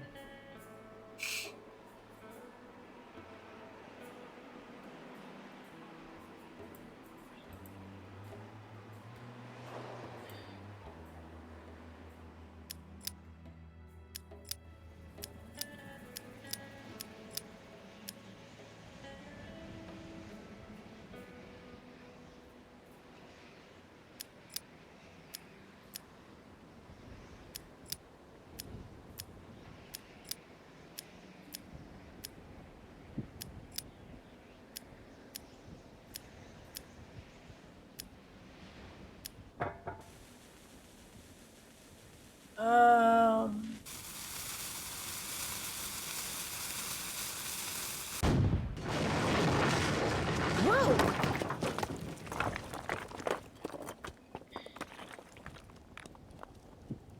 Well then. Like, who leaves just a cannon lying around? Oh, right. This is the entrance to Jake's mine. Whoa, what's going on here? Jake's color wheel seems to be pointing toward purple.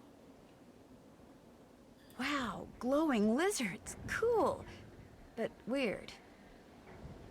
Purple. Red. Yellow.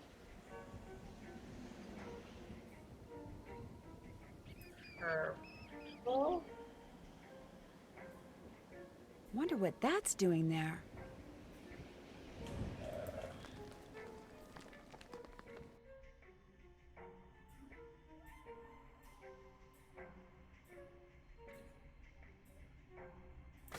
Going down? Oh, it's gonna snap. Okay. Or not.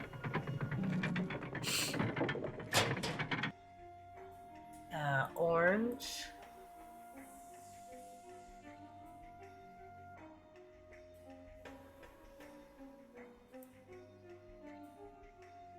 Still orange. Red.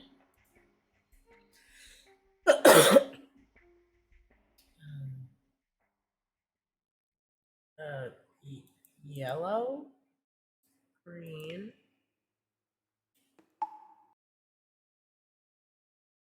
Purple.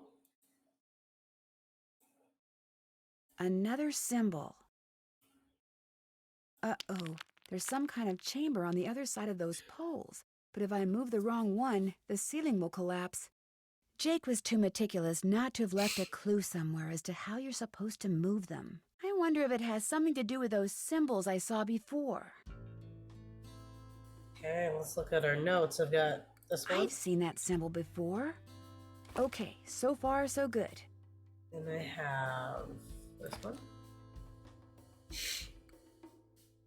That one. That one. That one. Like, I feel like Nancy could have, like, crawled through at some point, right? Way before this. I should be able to get through there now. Jake Hurley, I presume? Camille. It figures he'd be carrying a picture of her. There's something underneath it. After 100 years, I feel like this would be dust. Looks like a letter.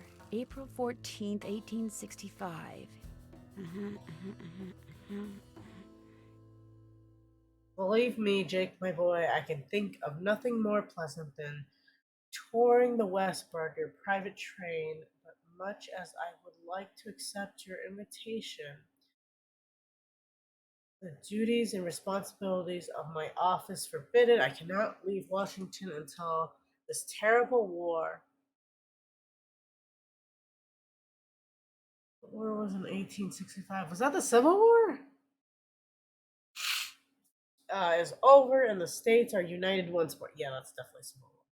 I would scarcely leave my office Your at all. humble friend, Abe. Oh my god, if I had a letter from like Abe Lincoln, I think I'd go nuts. These days we're not for Mary tonight at the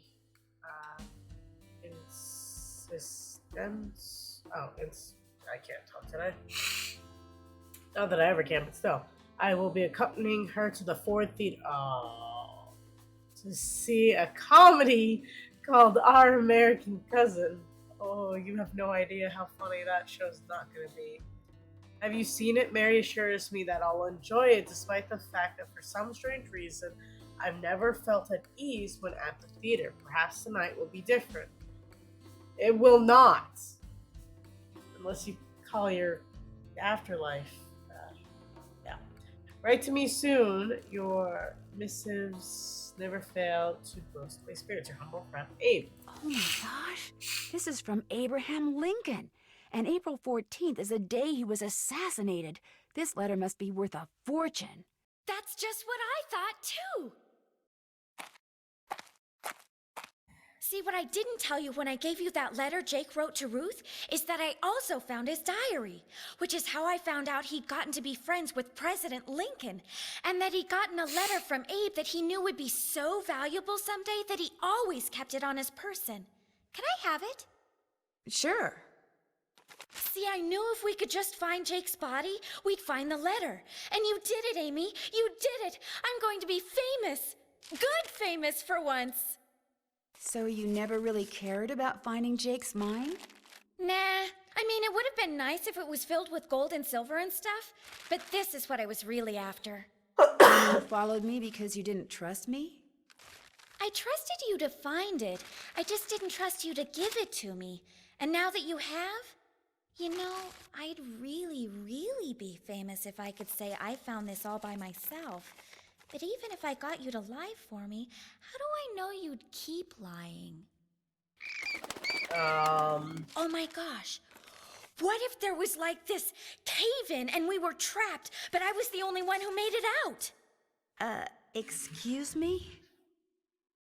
Oh my gosh! That way I could not only say that I found the letter, but that I tried to save you. Only you did something stupid, and it was all I could do to save myself. Oh my gosh! I'd make the national news for sure, and people would say I was smart and resourceful and courageous even. Lori, you can't be serious. That's crazy. You don't understand. People are finally going to respect me. I have to do this. Sorry. Lori!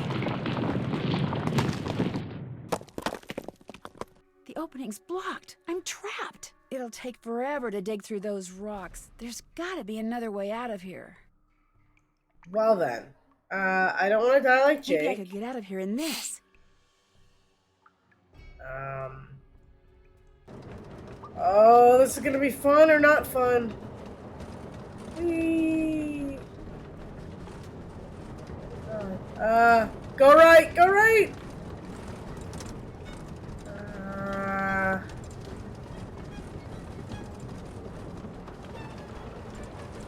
Go right. We're gonna die in a mining accident. Okay, right. Okay, so far so good. Don't see any signs.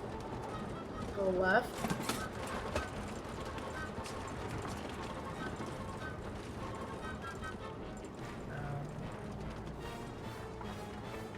Feel like it's a fun ride at the same time, you know, waiting for my life to flash before me.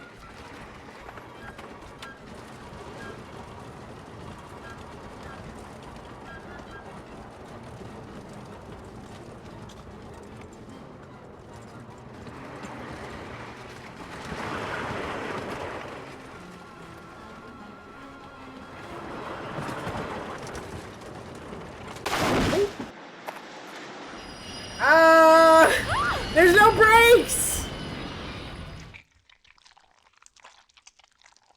You run her over. Lori, are you all right? Nancy, is everything okay? It is now. As soon as we discovered you and Lori weren't on the train, we jumped off and hightailed it back here. What the heck's going on? I'm sure Lori will be glad to tell you all about it. Darn you, Natalie! It's Nancy. Dear Hannah, some hostess Lori Gerard turned out to be. When her father heard that she'd tried to seal me up in that mine, he canceled all her credit cards and said that from now on, Lori'll have to support herself. She has yet to stop crying. Tino Balducci told reporters that he knew what Lori was up to all along, and said he let Frank, Joe, and me solve the case so we amateurs could enjoy his limelight. Joe was just about to belt him when a big argument broke out between John Gray and Charlena over whether John had really recorded Camille's ghost. She started calling him a crackpot, and then he started calling her a hack. Then, well, let's just say that soon the press was no longer interested in what Tino had to say. As for Jake Hurley, it turns out that his letter from Abe Lincoln is worth a small fortune. Pretty ironic, huh? Jake spent his whole life searching for gold, when all along he possessed something far more valuable. His uncanny knack for making friends. Love, Nancy. Well then.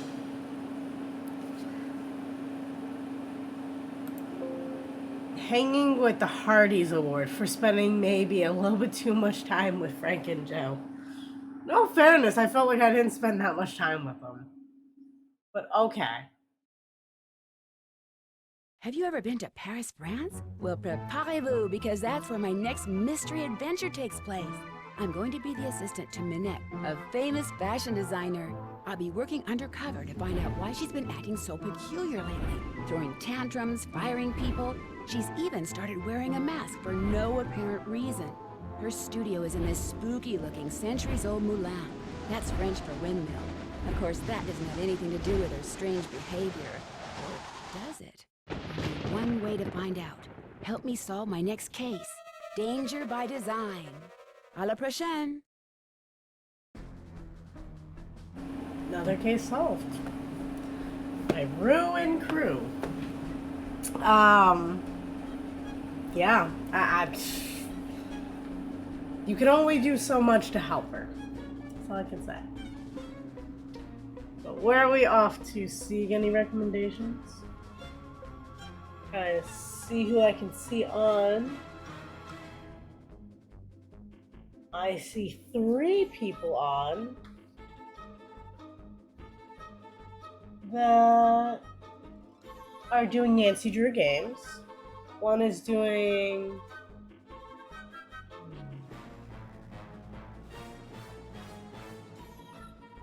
I think we will go here. Because that is a tough case to solve.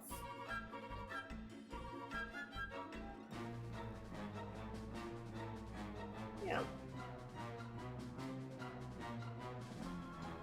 So until then, I'll see you guys over there. And next week we'll be on our next case, but Till then, stay sleuthing.